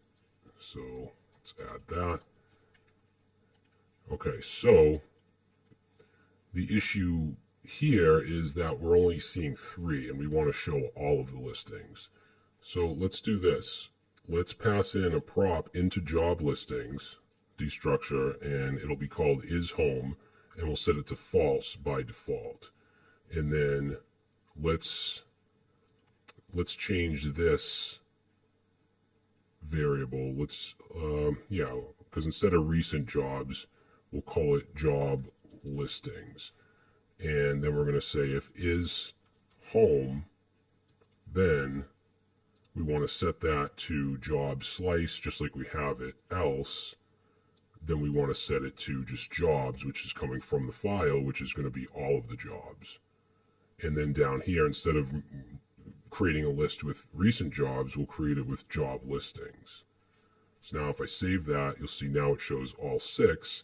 Now on the home page, it shows all 6. However, let's go to our home page and let's pass in that prop of is home, and we'll set that to true. So now if I save, now we only see the 3 on the home page. So that takes care of that. We could even change the title based on if it's home or not. So let's say this, if is home, then let's show we'll do recent. Yeah, if it's home, we'll say recent jobs. Else, we'll say all jobs or browse jobs. Yeah, browse jobs.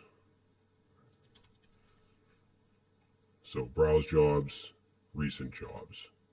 Before we get into the single page, right, if we click on this, we go to job / and then the ID. Before we do that, let's switch from just bringing in a JSON file to actually fetching data from a back end.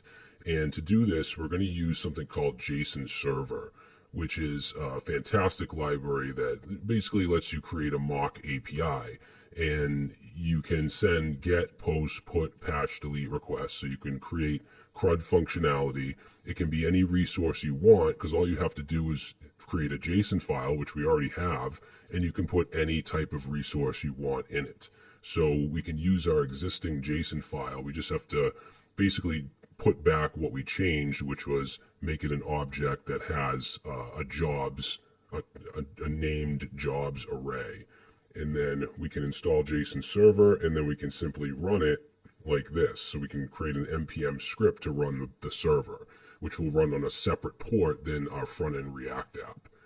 All right, so let's do that. Let's, for now, just close all this stuff up. And then the JSON file, the jobs.json file, we're going to go ahead and just put opening curly brace here and then a closing one at the end. And then we want to just name this array. So we're going to put double quotes, call this jobs, and then set that to that array. Now that's going to break our application. So if we go back, you can see it's broken because it's just looking at the jobs file, and it's looking for an array, not an object with an array in that object. So that's fine. Don't worry about it being broken for now. We're going to fix it. But let's come down and let's install JSON server. So I'm going to install as a dev dependency JSON dash, right? I believe I've done this so many times. I don't know why I don't remember. Yeah, it's JSON dash server. Okay, and then as far as the command to run JSON server, we're going to put that in our package.json file. So let's go here, and then let's add in, we're going to add in a server. We'll put this at the bottom here, just put a comma, and then we'll call this server.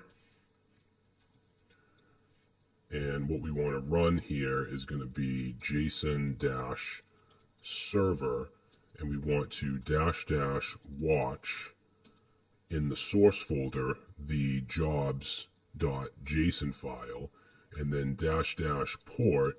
Now I have something running on port 5000 on this machine. That's usually what I would use, so I'm going to use 8000 for the server, but feel free to use whatever port you want. I think it's 5000 by default. I'm not sure. But let's go ahead and save that, and then I'm going to run. So I already have my React dev server running in this terminal, so I'm going to go into this one and do npm run server. And as you can see, we have an endpoint of localhost 8000 jobs. And if I go to that in the browser, I'm now seeing my data. I can even go to jobs / and then the ID, and I get the single post. So it's just like if we built a REST API with Express or Django or anything else. We can also make post requests and add one, and it'll get added to the actual JSON file. We can edit, we can send a put request, we can send a delete request. So we essentially now have a back end.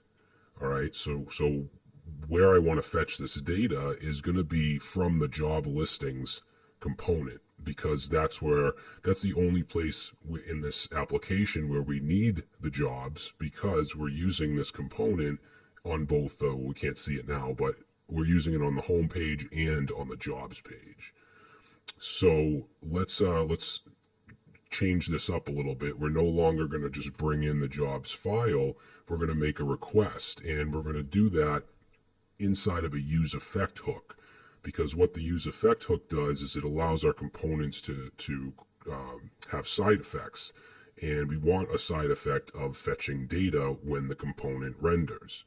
And when we get those jobs from the API, we want to put them in state, so we also want to bring in useState. So let's import. We're going to import useState and useEffect from React. And as far as the let's add the state. We no longer need this because we're not dealing with we'll just get rid of that. And then let's create our state. So just like we did with the show details in the job listing component, we're going to add a piece of state here for our jobs. So remember, this takes two things, the name of the state and then the name of the function to update this state. So jobs and set jobs. And then the default value we want for jobs goes in here, which is going to be just an empty array, because it's going to be An empty array will make the request when the component loads through the useEffect, and then we'll fill this state with the response from the API. Now, I'm also going to have a piece of state for the loading. So loading and then set loading. So that way we can show a spinner or something when it's actually fetching. And I'm going to set that to useState, and as a default, I'm going to pass in true. And then once we do the fetching and it's done, then we'll change it to false. So now let's add our useEffect. So we're going to say useEffect. Now the way this works is it takes in two things. It takes in a function, and then it takes in a dependency array. So if you put something in here, like let's say we had a variable called name or something like that. If we put name in here, then every time that name changes, this useEffect will run. Now, you want to have an empty array in here, even if you don't have anything, any variables you want to put in here, because if you don't, it's going to just be a never-ending loop. So you want to have this empty array in there in most cases. And then in this function here, I want to do our fetching, and I want to use async await. However, you can't do this. You can't say async, right? I can't do that, and then in here say await fetch. I can't do that. So what we need to do is create a separate async function inside of here. So let's say const fetch jobs, set that to async, and then we do our fetching, and then just make sure you call it. So right here we'll say fetch jobs. So in here I'm going to do const res, set that to await fetch, and we're going to pass in here, let's say HTTP, and then our back end, which is localhost, and I'll show you how we can add a proxy after, so we don't have to always put in this localhost 8000. But for now, we'll just add that, and let's do /jobs, right? Because that's what we saw in the browser. So if I were to do localhost 8000 jobs, that's our data. So that's what I'm getting here. And then let's do const data, set that to await res.json, and that should give us our data. And what we want to do is set jobs. We're setting this part of our state to the data that's returned. Now, I mean, we don't have to, but I'd like to put this in a try catch. So let's do that, and we'll take these three lines here and move them into the try. And then in the catch, I'm just going to do console log for now and say error fetching data, and we'll also pass in error.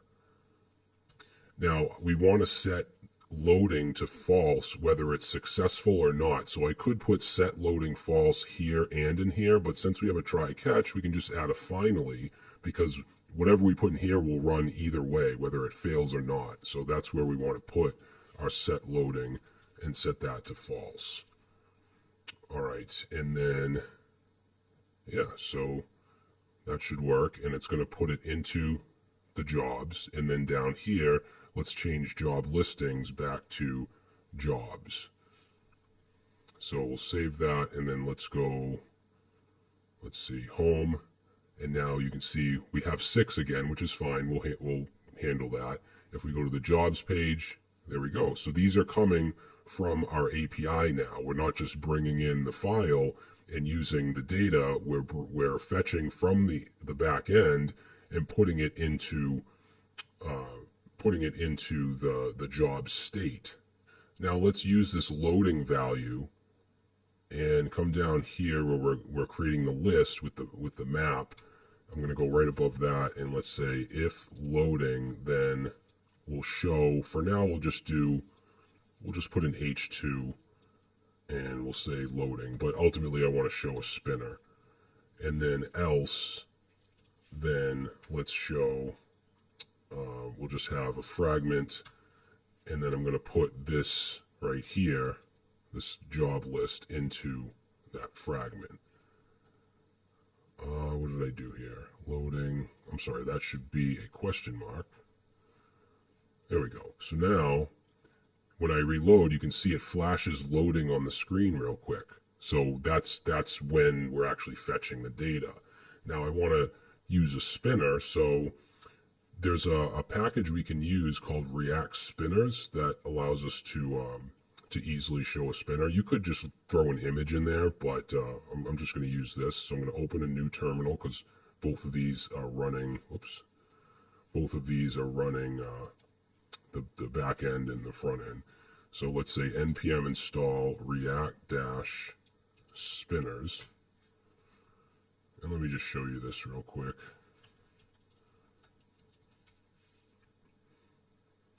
Let's see, React Spinners. Yeah, so you can show like all these things. I want the GitHub page. Okay, so the way that we use it is like this. We can, let's see. So we can use the clip loader. So apparently there's different loaders. We're going to just use the clip loader and then put it in like this. Yeah, let's create a new component. Let's call it spinner.jsx, RAFCE. So you can see literally everything is a component or can be a component. So in this component, let's import clip loader, and that's going to be from React Spinners / clip loader. So we want to bring that in, and then Spinner is going to take in the loading state as a prop. So let's destructure and add in loading, and then we're going to return the clip loader component. So here, let's say clip loader, and this is going to be a self-closing. Well, yeah, this is going to be a self-closing component. So let's say clip loader like that, and then it's going to take in some arguments here, some props. So for the color, let's do hexadecimal 4338CA, and let's do loading, which is going to be set to the loading prop that's passed in. And then we're going to add a CSS override because we want to just add a couple custom styles to center it. So let's set that to a variable called override. And what we'll do is come up here and create const override. Just like I showed you before, we can put styles in a variable.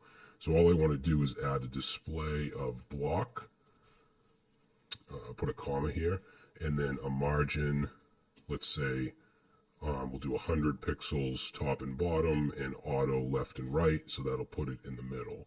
And then we're adding that to the CSS override prop. For the size, we'll set that to 150, and yeah, that should be good. So let's save that. Now, in our job listings, we're going to bring that component in. So import our spinner. And we can come down here where we have this loading and just replace that with the spinner component and then pass in our loading state. So let's take a look at that. If I reload, okay, you can see the spinner real quick. It's not in the middle though. I'm not sure why. Because we have our override. Yeah, it should be in the middle. Oh, we have it in the grid. That's why. Okay, so we should probably put this div inside. Yeah, let's do that. We'll put that here, and then this ending div, put that here. So now, there we go. So now it's in the middle, and it should do the same thing on the home page because remember, it's the same component. Yep. All right. And now you can use that spinner wherever you fetch data and you want to show it. So let's take care of the home page having all 6. We don't want to do that. We only want to show 3. So what we could do, there's so many different ways we could handle this, but what I'm going to do is come up to the fetch jobs. So we have is home being passed in, so let's utilize that.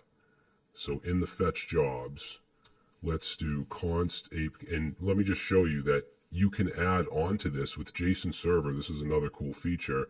You can do !_limit equals 3. And if I save that, now it's only showing 3. However, the jobs page is also showing 3. So what we're going to do is, first of all, let's say API URL, and we're going to set that and say if is home, right? So if is home is passed in, if that's true, then we want the URL to be this because we want 3. Else, then we want it to be this without the limit. Okay, and then we can simply replace this fetch with the API URL. So now we have 6 on the jobs page and we have 3 on the home page. Cool. So now I'm going to show you how to add a proxy so that you don't have to add this, because if we deploy this project, it's no longer going to be at localhost 8000. So we need to create a proxy. Now, if you've ever used Create React App, then you know that you do that within your package.json. With Vite, it's a little different. We do that within the config file. So let's go to Vite config, and in the server object under the port, we're going to add a proxy. And basically, we're going to say if it is prefixed with /API, then we want to use this. So we're going to set that to an object with a target, and that target is going to be HTTP localhost port 8000, or whatever port you use for JSON server. We're going to add change origin and set that to true, and then we're going to do a rewrite and set that to, that takes in a function with a path, and we're going to then just use replace and pass in an expression for /API. So it's going to be double / and then caret / API, like that, and replace that with nothing. All right, so that way if we do /API /jobs, it's really going to hit localhost /jobs. So let's try that out. We'll come over here and then let's change this and this to just /API, like that. And let's reload, and it still works. All right, so now anytime you want to use the back end, you want to send a request, you simply do /API, and you're not going to have to change anything once you, well, you're going to have to change it here, but you won't have to change it, in every single file that you make a request when you deploy. So that's basically data fetching using useEffect. Now, there are other ways to fetch data, so you're probably going to run into those. There is something called React Suspense, which is included with React, and it allows you to do a render while fetching. What we're doing here is fetch on render, because when it renders, it has a side effect of fetching the data. But Suspense will allow you to render while fetching, and you basically provide a fallback UI, such as a spinner or a loading text, whatever. You pass that in as a prop or as an attribute. Now, I'm not going to do that in this video. I think it's kind of beyond the scope. I do have an older Suspense tutorial from when it first came out, or you can just check the documentation. What else? There's also something called React Query, which is a third-party library. There's one called SWR as well, and those make data fetching a little easier than this. So that's something you might want to check out as well. But this is like the base way of fetching from a client-side component. All right, and then also with React 19, you have the new use hook, which you can also look into as well. In fact, that React 19 video I did, I give you some examples with that. So there's a lot of, that's the thing with React, is there's so many different ways to do the same exact thing. And some people will say that's wrong, do it this way. And another person will say that that's wrong. So you just need to kind of do what works for you. All right, so now we can start to work on the single page, right? This right here, job / and then the ID. And the way that we're going to get this data is going to be a little different. We're going to use a data loader from React Router, which is actually pretty cool. But we first have to create the actual page for the single job. So let's close all that up, and then under pages, let's create, let's say, job page, singular, and then JSX, RAFCE, save that, and then before we add anything here, let's create the route. So we're going to go to our app JSX, we're going to bring in the job page, and then we want to add the route so that if we go to job / and then any ID, that it loads this page. So I'm going to copy this down, and let's do job page. Make sure you import it, and then for the path, we're going to do job. Well, actually, you know what? Let's do jobs. I like to kind of keep these the same, even though it's a single job. I think I'm going to keep jobs, but you could do what you want. And then we're going to do :ID. Now, the colon represents, it basically signifies that this is dynamic. So it's not a literal ID, the letters ID that you're passing in. It's a symbol or a variable for whatever the ID is. All right, so let's save that. And then if we go back here and reload, or let's just, let's see, why isn't that working? So /job, oh, because I have job ID. So let's change the link in the job listing component. So job listing, I'm going to say jobs /ID. So now click it, and there we go. So now we're seeing the job page, and it doesn't matter what the ID is here. We're still loading that page. Now let's close up job listing, close up app, and again, there's so many ways to fetch data, and we could do the same exact thing we did in the job listings component. We can use a useEffect so that when this page loads, we get the job. Now, what I want to do is use a data loader from React Router. So this is going to work a little bit different than we did with the job listings. Now, a data loader, we basically create a function in this file, and then we can export it from this file and then use that function in other areas. So we can use this in basically as our global state for whatever this job is, and pass it into other components. So the way that we do this is, let's see, we're gonna,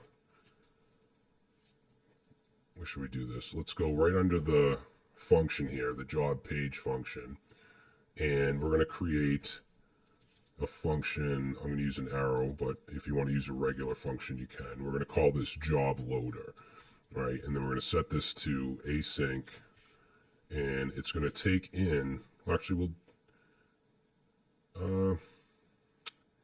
yeah, we got to pass in params, because that's how we're going to get the ID.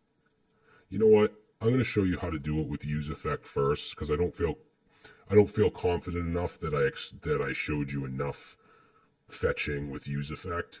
So let's do that first, and then we'll change it up, and I'll show you how to use a data loader. So I'm going to import useState and useEffect from React, and let's see, we'll add the job to the state. So let's say const and just job, and then set job.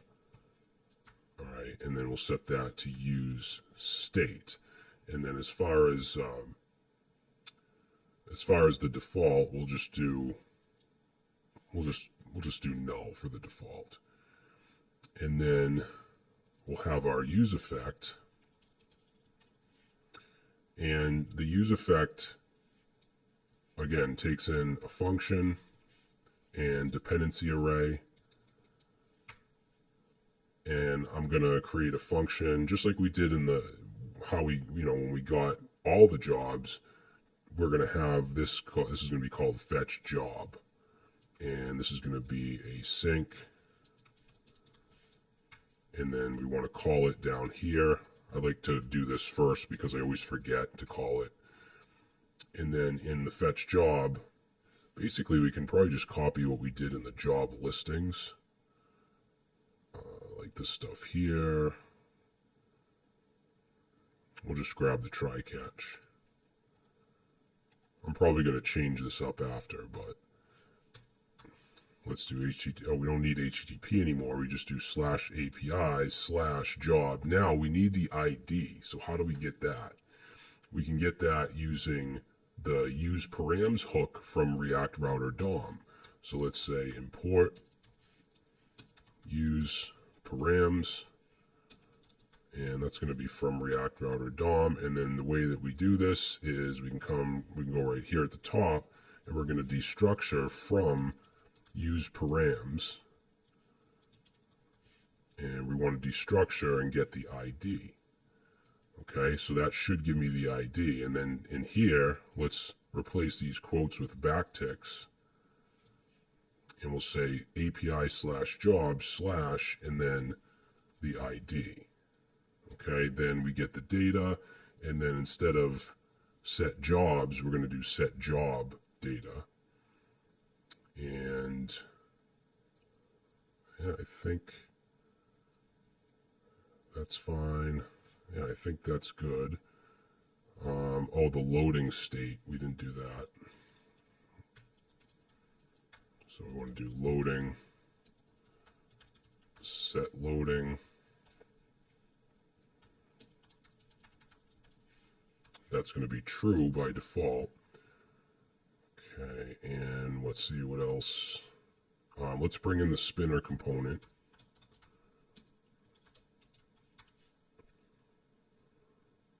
And then for the return, let's do return if loading, then show the spinner, else, yeah, else then we'll just put in H1 for now and just say job. And I want to make sure we get the job data, so why don't we put in this H1 job.title.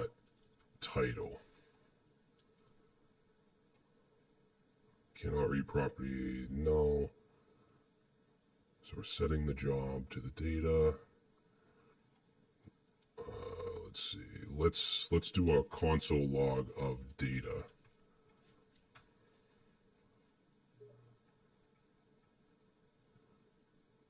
Responded with a status of 404. Oh, I think it's jobs. Yeah.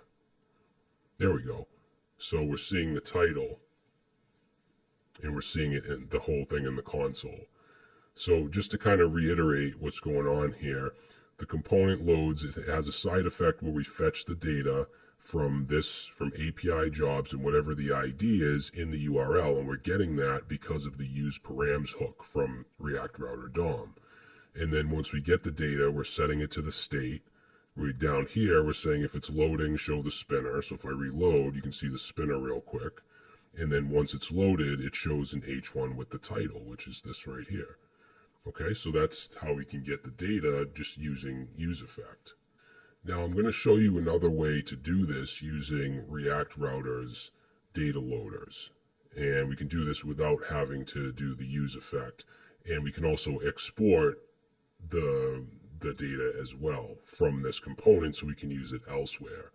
And we will use it elsewhere. We're going to use it in the edit page, because in the edit page we do the same thing. We have to fetch the job. So I'm going to get rid of this. If you want to just kind of comment it out so you still have it, you can do that, but I'm going to get rid of that.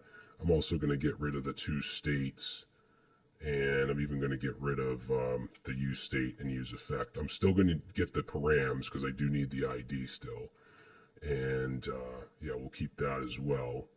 But what we can do is go under the function above the export, and let's say const job loader. And remember, this is a feature of React Router, not React itself. So let's set that, and we're going to pass in an object with params.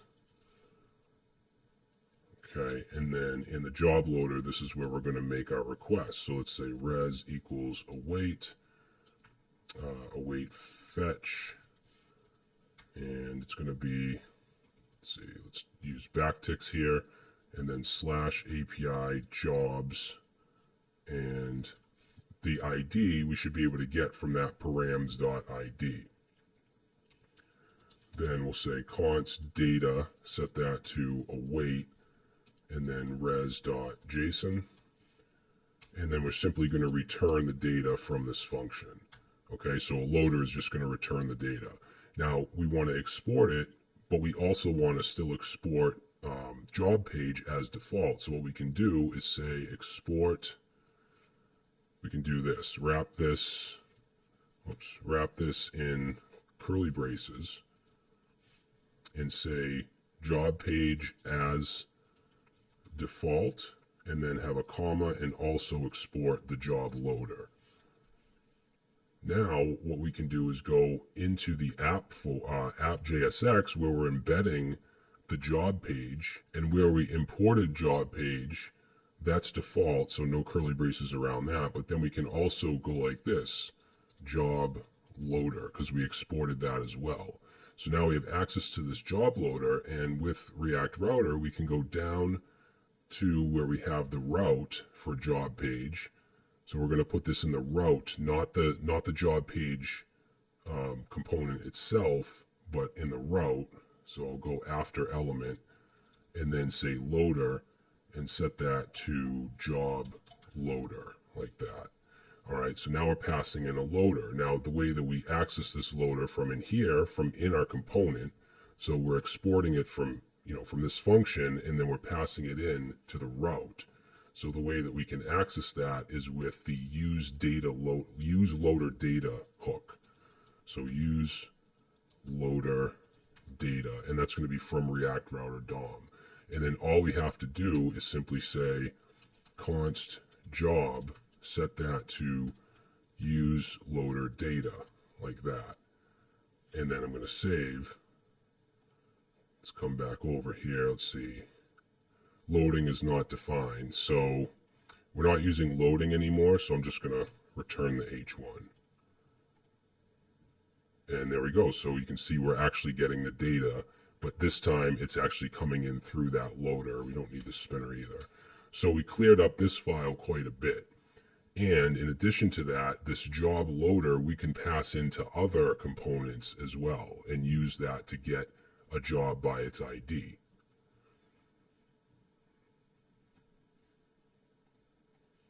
Now let's finish up this page. So I'm going to go to my theme, and it's going to be the job.html file. And there's quite a bit here. So let's see, we have this section with the go back button, and then this section. So I'm going to grab both of these sections. Okay, we're going to grab both of those, and then we want to return here. We're going to return a fragment with both of those sections. And then let's not forget to change all the classes to class name. And then any comments like sidebar right here, comment that out. We can get rid of that. Get rid of that. And is that it? I think so. So let's save. All right, so now we just have hard-coded data, right? So we need to replace this with dynamic data. Also, we have an icon right here for the FA arrow left. So let's bring that in from, let's see, FA arrow left. And we're going to replace this with FA arrow left. And let's add a class name. We're going to do margin right 2. And now we have our arrow. And then as far as the link, we need to bring in link and change that to link. Change this to 2 and change this to just /jobs. So now the back button should work. Good. But notice they're all senior React developer no matter what, because they're hard-coded. But we have access to this job object, so we can simply replace everything. So like right here, full time, let's change that to job.type. All right, let's change that. This is going to be the job.title. Okay, now we get front-end engineer. We do have another icon here, which I believe we're going to use the map marker for that. Yeah, let's bring in FA map marker, and let's replace this FA map. And let's see what that looks like. Yeah, so we want to give that, let's say, class name text-orange-700 and margin right 2. Or margin right 1, maybe. Yeah, that's good enough. Okay, so underneath that, this Boston, Mass, we're going to change that to job.location. We have the description, job.description, salary, so this right here, we're going to replace that, job.salary. Now in the sidebar, we have the company info, and if we look at the data, we have a company object with name, description, contact email, and contact phone. So for the name, it's going to be job.company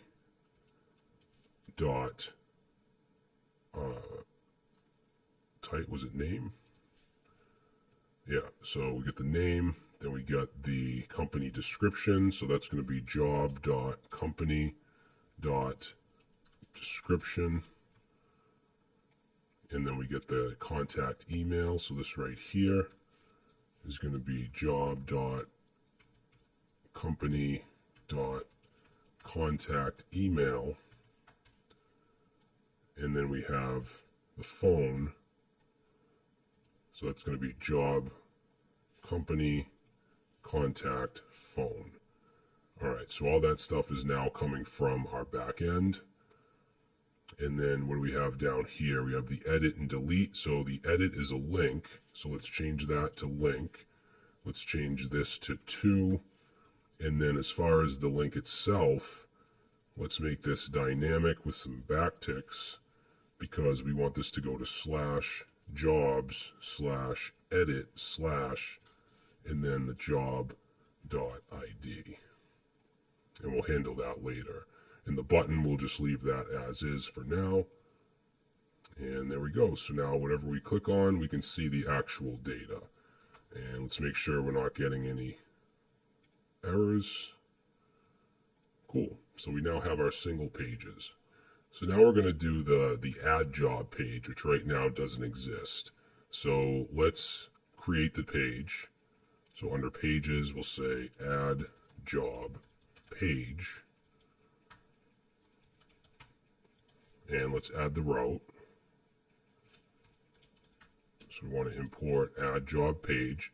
And then we're going to put this, I'll just copy this down, change this to add job page. And then the path is going to be add-job. Okay, so now if you click on add job, you should see that also this button here should also go to the add job page. All right, now we need to get the form. So let's go to the theme file. So this is addjob.html, and what we're going to do is get the whole section right here that has the form in it.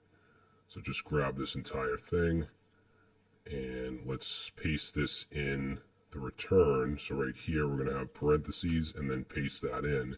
Now we have to change all the instances of class. So Command-Shift-L, class name. Also, these have labels with the for attribute, which isn't allowed in JSX. We need to change it to HTML4. So I'm going to select the for equal, not just for, because I'm sure there's other things in here that have FOR. So select the equal sign as well.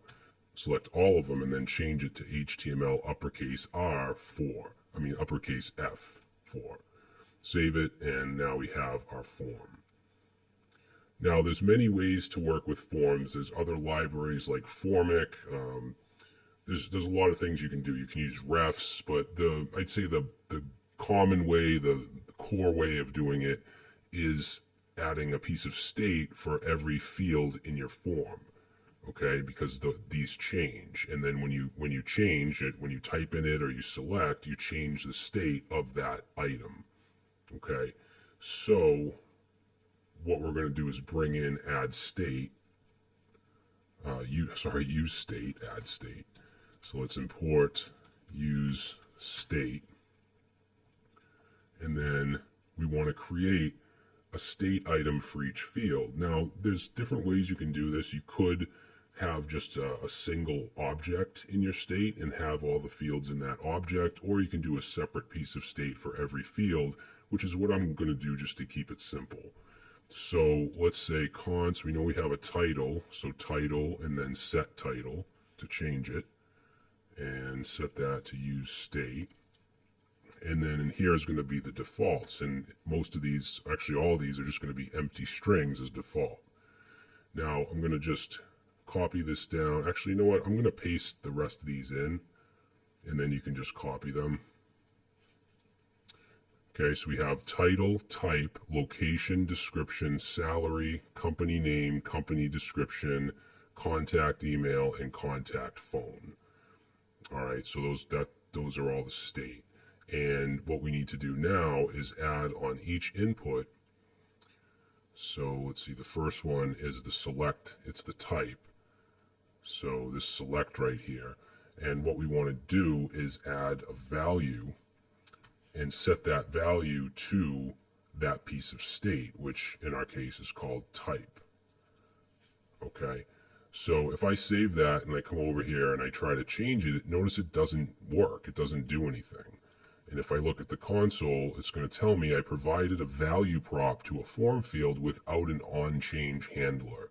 So basically, when you add a piece of state to, or you connect a piece of state to an input, you have to add an onChange, because when you change it, that state has to update and has to call this set type or set whatever the field is. So what we can do is under the value, we're going to say onChange. So just like any other event, on click or whatever, you just add it, camel case. And what we'll do is set a function, and this can take in an event param. Okay, now this parameter has on it a target.value, and that's going to be whatever is selected or typed in the field. So what we can do is then say, well, we want to set the type, and we want to set it to e.target.value, because this is going to be whatever I select, and I'm going to set the state to that. So now if I save that, reload, and I click on part-time, now it works. And if we look in our components in the dev tools, now we have a bunch of stuff here. If we look at the add job page and we look in the state where it says part-time, if I change that to full-time, you'll see that the state updates. Okay, so now this input is part of the component state. So we need to do that for all the inputs. So let's actually copy the value and the onChange here and go to the next one, which is the title. I know this says name, but the field is title. So we're going to paste that in and then change that and that to title. Okay, and make sure that this is uppercase. If you selected both and changed them at the same time, then this is probably going to be lowercase, so you can manually change it to uppercase, or what I would recommend is using this multiple case preserve extension, and it'll basically just preserve your case if you're changing a bunch of stuff at once. So it comes in handy. It's a small extension, pretty unknown, but it's very useful. All right, so now description, that's the placeholder, that's the text area, and we're going to go ahead and just change that and that to description. Okay, so it's just setting that description state to whatever I type in, onChange every time I type in anything. Salary, let's see, this is another select, so let's paste that in and change that and that to salary. Okay, then we have location. So we're going to do this, location, name, change that, company name, and set company name. Then we have the description.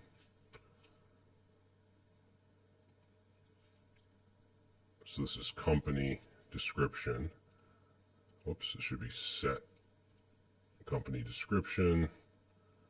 Then we have the contact email.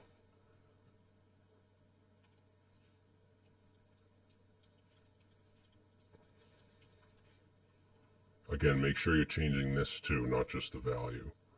And then for the phone, contact phone. Oops. Yeah, I would just double check all those.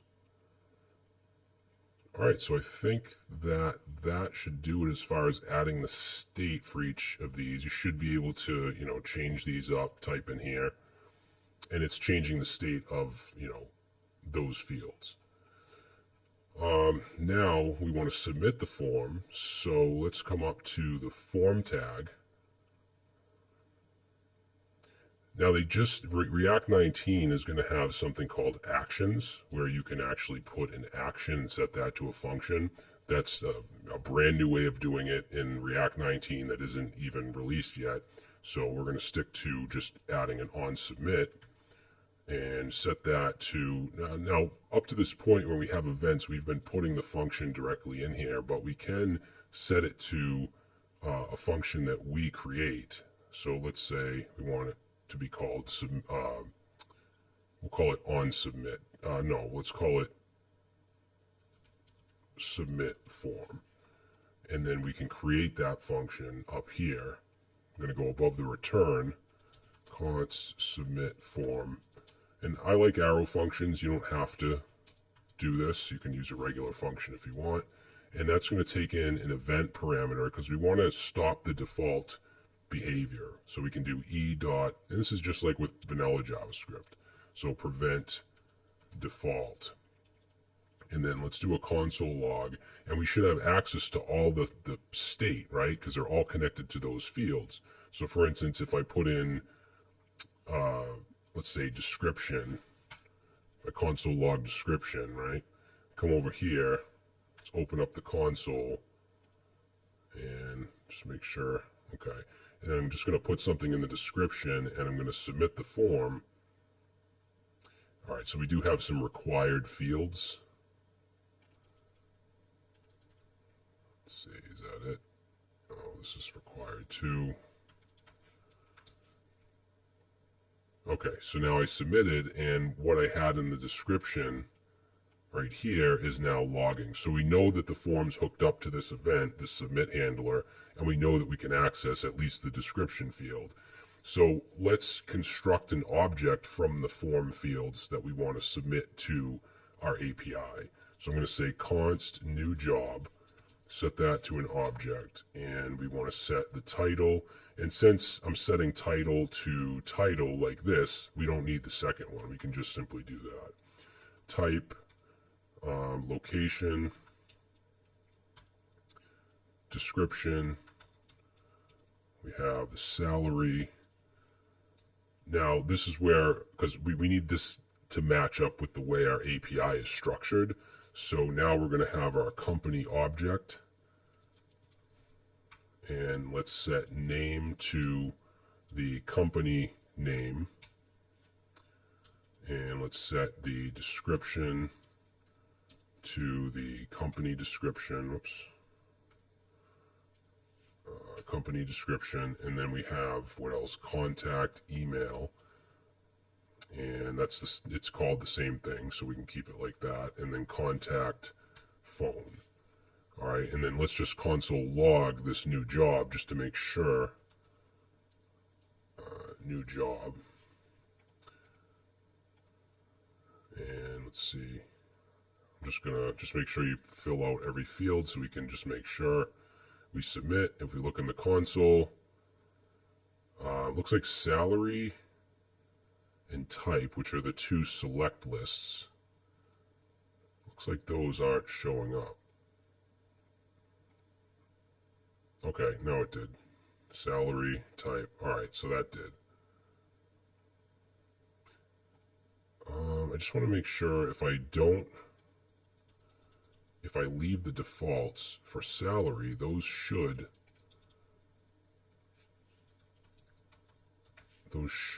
show the default values, which they're not. They're blank. Alright, so you know what we can do is set the defaults for those, since they're select lists. For the type, for instance, let's say under, what's the default? If we look at the options here, oh, for not salary, for the type, this is the default full-time. So for the type, that's going to be full-time. And then for salary, let's make this, it has to be the same exact as this. So we'll set that as the default for the salary. So let's see if I reload that and then we submit this again. I know this is kind of a pain to have to fill these in again. Alright, so now, yeah, under 50K for the salary and full-time for the type. So our submission is working. Now we need to make our request, our post request to the back end. So for that, we could do that here, right? But I like to have requests like that all in the same place. So I will actually want it in the main app file, the edit, the delete, and the add or the submit. So what we can do is pass in, let's see, so right here as a prop, we can pass in a function. So we'll say, what do we want to call this? Add job submit. And then we can call that function down here. Let's replace the console log with add job submit. And once we submit it, I actually want to redirect to the jobs page. So to redirect, we can use useNavigate, the useNavigate hook from React Router DOM. So let's say import useNavigate, and that's going to be from React Router DOM. Now to use this, we need to first initialize it. So I'm going to go right here below the state and just say const navigate, set that to use navigate. And then after we submit, I'm just going to simply return navigate, and then where we want this to redirect, which is going to be /jobs. Okay, so this add job submit, this is being passed in now as a prop. So in our app, let's go to the component, which is the add job page, and let's say add job submit. And what we'll do is set this to a function called add job, and then we can create that here. So we'll say const add job. Okay, and that's going to take in the new job. And just to make sure this is working, we'll do a console log of new job.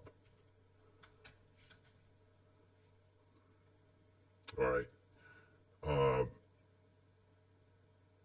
Actually, you know what?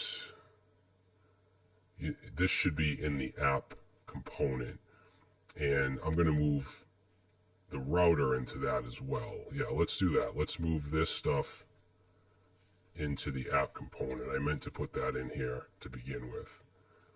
Okay, so that should still work. Now let's fill out this form again. Pain in the ass form.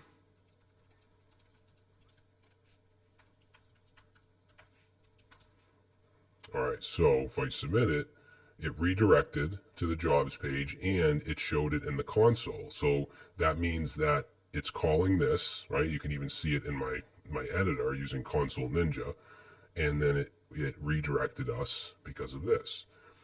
So if you want to call a function in a parent component, you can do that. You just pass it down like this, right? So I passed in this add job. I passed that in as a value to add job submit, and then in this page, I caught add job submit, and I called it right here. So I mean that kind of confused me when I was learning this, because it's just a little weird to know, am I passing this up? Am I passing it down? Like, it's a little confusing, at least it was to me. But just know you can pass in a function, and you can call that function, and whatever you put here, so add job, for instance, is going to get fired off whenever you fire this off in this component or this page. So now that we've done that, we should be able to make the request and actually add the job. So let's get rid of the console log, and let's say const res, set that to await fetch, which means we have to make this asynchronous. So async, and then we're going to fetch, let's say /API/ jobs, but this is going to be a post request, so we need to pass in a second object and set the method to post. Okay, and then we also want to set the headers, and that's going to be an object, and we want to specify the content type, so content-type, which is going to be application/JSON. And then the data itself is going to go under the headers in the body. We're going to wrap it in JSON.stringify and pass in that new job. And then after that, we'll just return. So let's save that, and then let's come over here, go to add job. We'll just say test job 1. This is a test.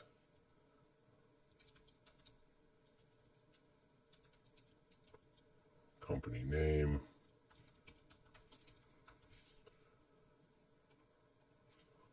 This is an awesome company.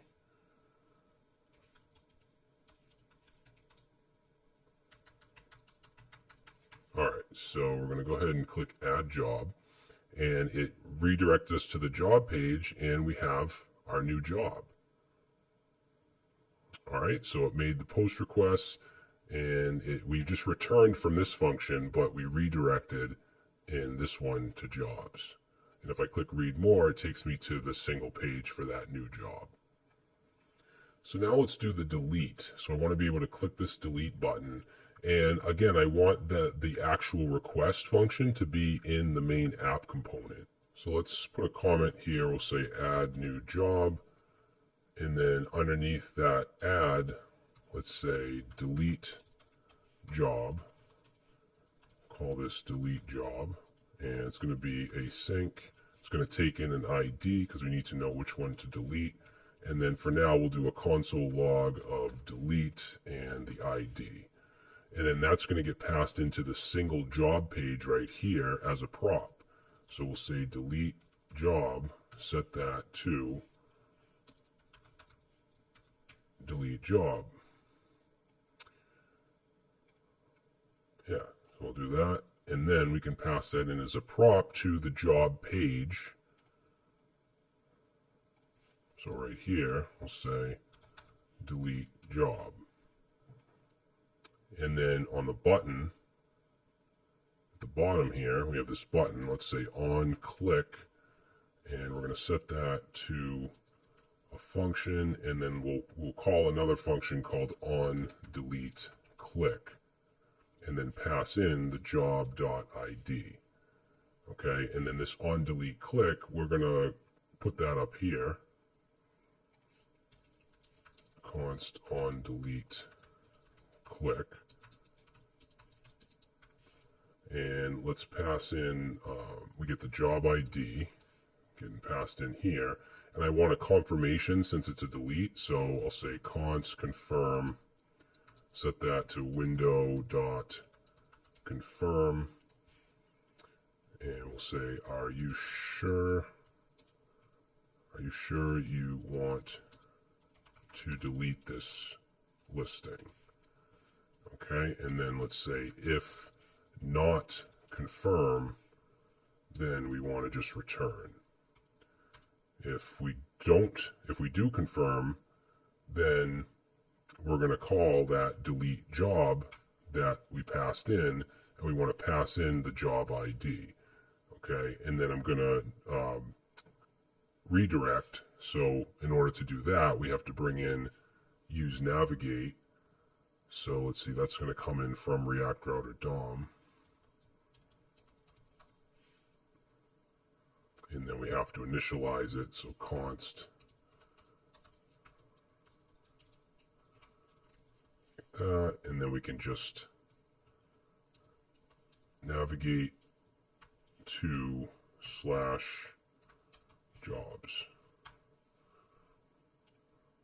All right, now let's just click on it, and what should happen is it should redirect us, and it should show the ID in the console. So we'll click it, say OK, redirects, and shows the ID.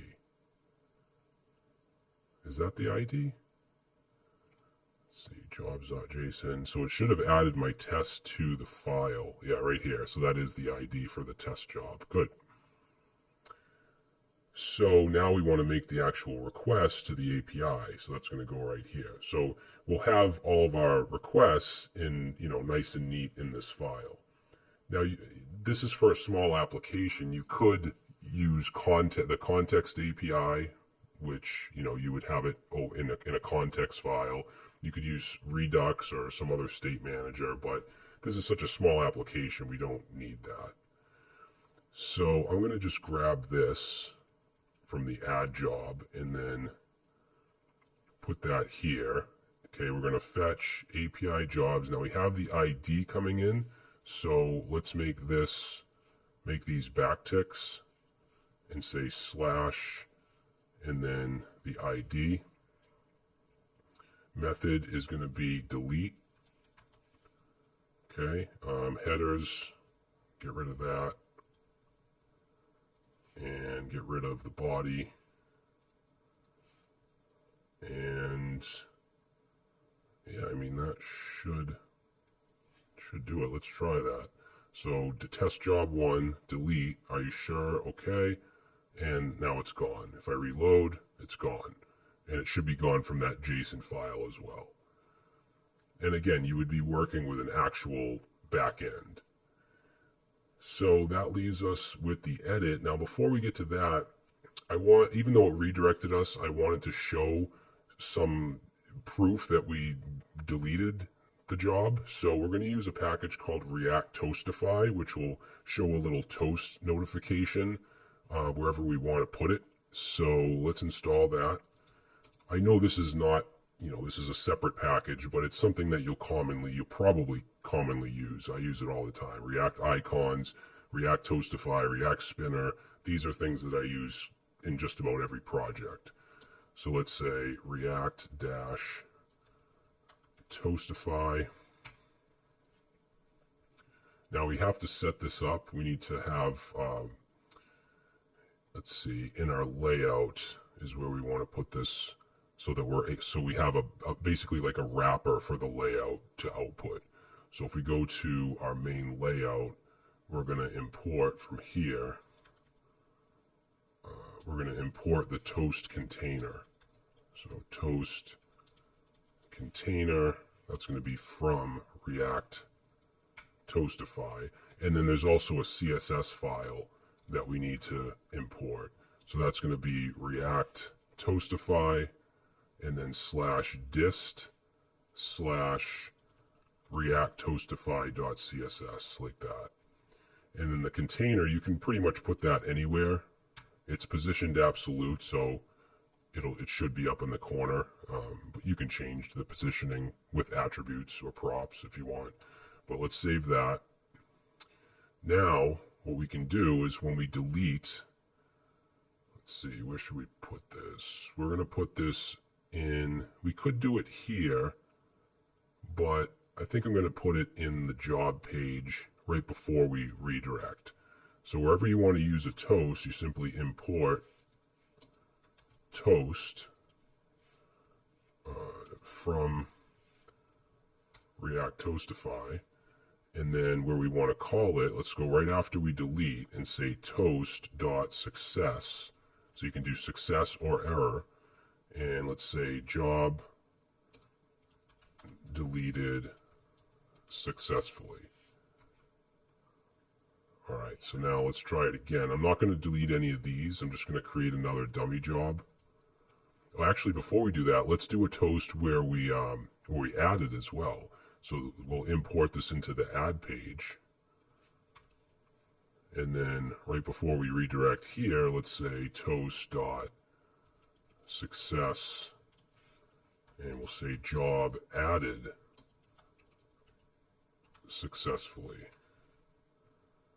Okay, so now let's just put whatever, just some junk in here.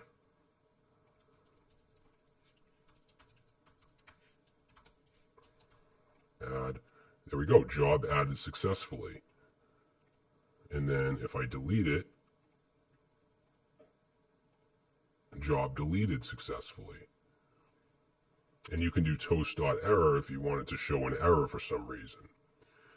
All right, cool. So now we're going to do the edit. Okay, we have this edit job button. Let's create the edit job page. You can close this stuff up. Leave the app JSX open. And in pages, let's say edit job page. And then let's add the route. So in our app.js, let's import edit job page. And let's see, we're going to add this.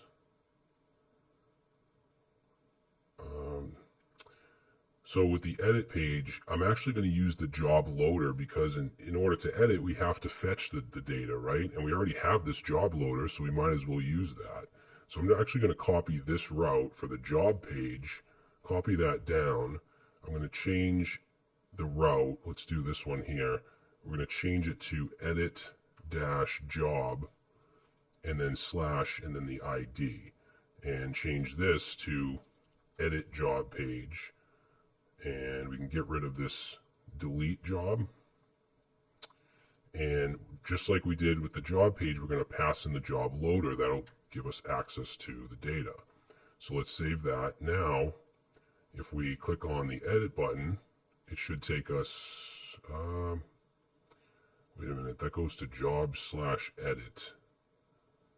I'm actually going to change that. So in the job page, where we have the edit button, I'm going to change that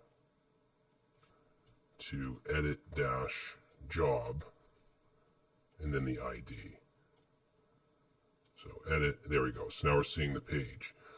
And since we passed that loader, and we can do the same thing that we did in the job page, we can bring in use loader data and then simply do this. And we should have access to the job for that page. So I'm going to grab that. And let's see, do we need this stuff here? Yeah, we'll just leave it for now. And then let's do this. So use loader data. And go like that. And then I'm just going to do, actually what I'll do is output here. And we should be able to get the job.title. So let's go back, and there we go. So we're getting the data for whatever job we're trying to edit. So React.js developer, click on edit job, React.js developer. So I think the data loader feature in React routers is really cool for stuff like this. Now we need the form, and we need to fill the form with existing data. So why don't we copy the entire add form? So add job page. Let's grab the entire section.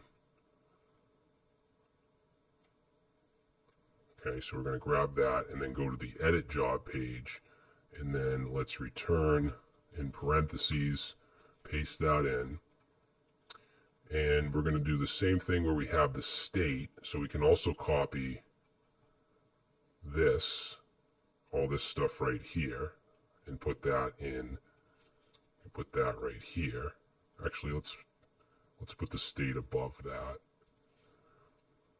All right, and then what we can do is put the default, actually no, we want this above the state because I want to add the defaults from this job. So for instance, the title, let's say job.title.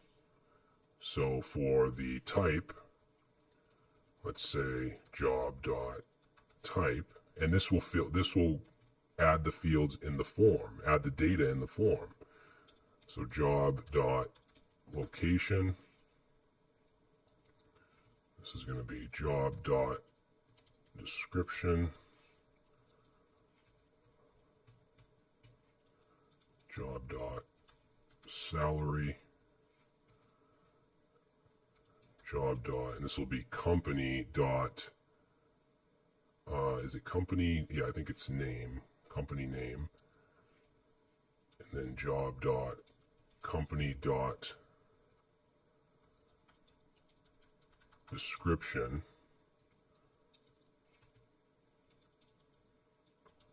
company dot email. Let me just double check. I think it's contact. Yeah, contact email and contact phone.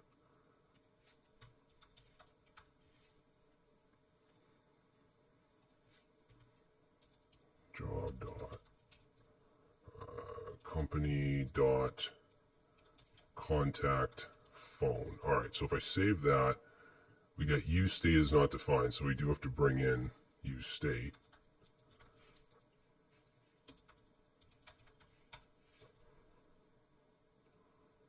Submit form is not defined, so the form has this on it, this submit form function, so we just need to create that. Say submit form.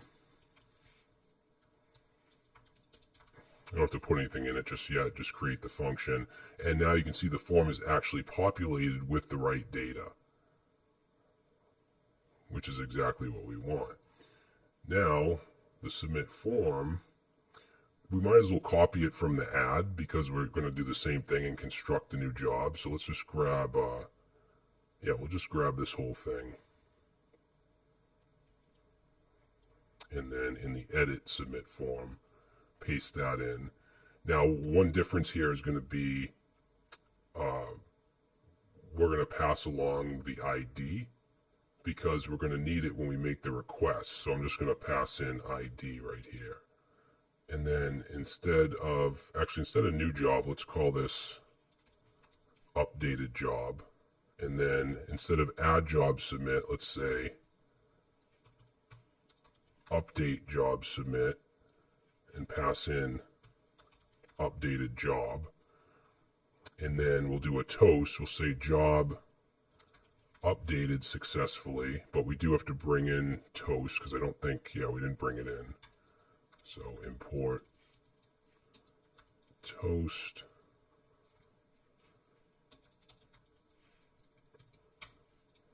Okay. Now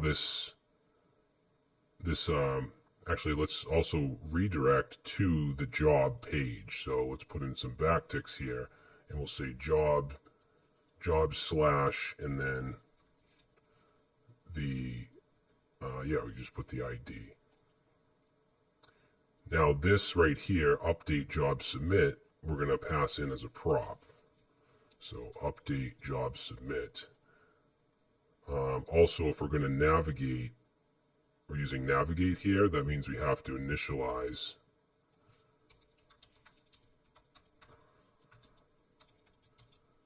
use navigate. And yeah, I don't think we don't need useParams. So that should be good. All right, now this update job submit, let's go back to our app.js because we need to basically catch that and then fire off a function in here. So where we have our edit job page, let's do update job submit, and we'll set that to a function called update job. And then up here, we'll create that. So const update job.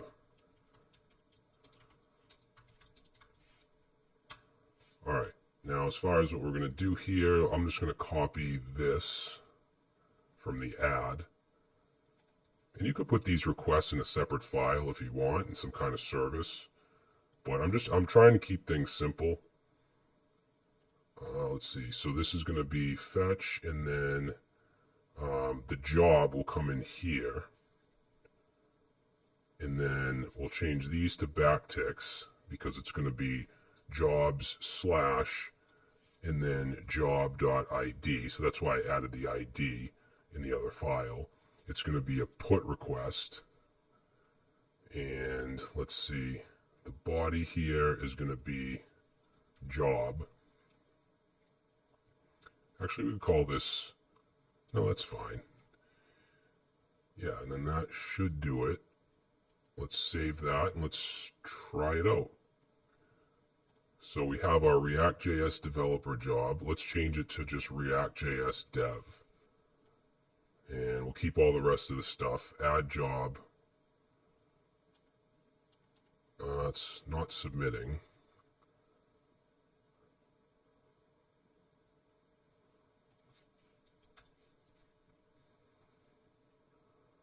Reference ID is not defined. Oh, ID is not defined. So I guess we do need the useParams because we got to get the ID. So from React Router DOM, let's say useParams. And we can just go right here, const ID useParams. Okay, we'll try that. Change that to React Dev. We'll change the text to this too. But let's submit job updated successfully, and it changed to React.js Dev. And it redirects us to the page. Let's just change the button text. So right here, change that to update job. Is there a heading too? Yeah, we'll change the heading because it says add job. So right here, update.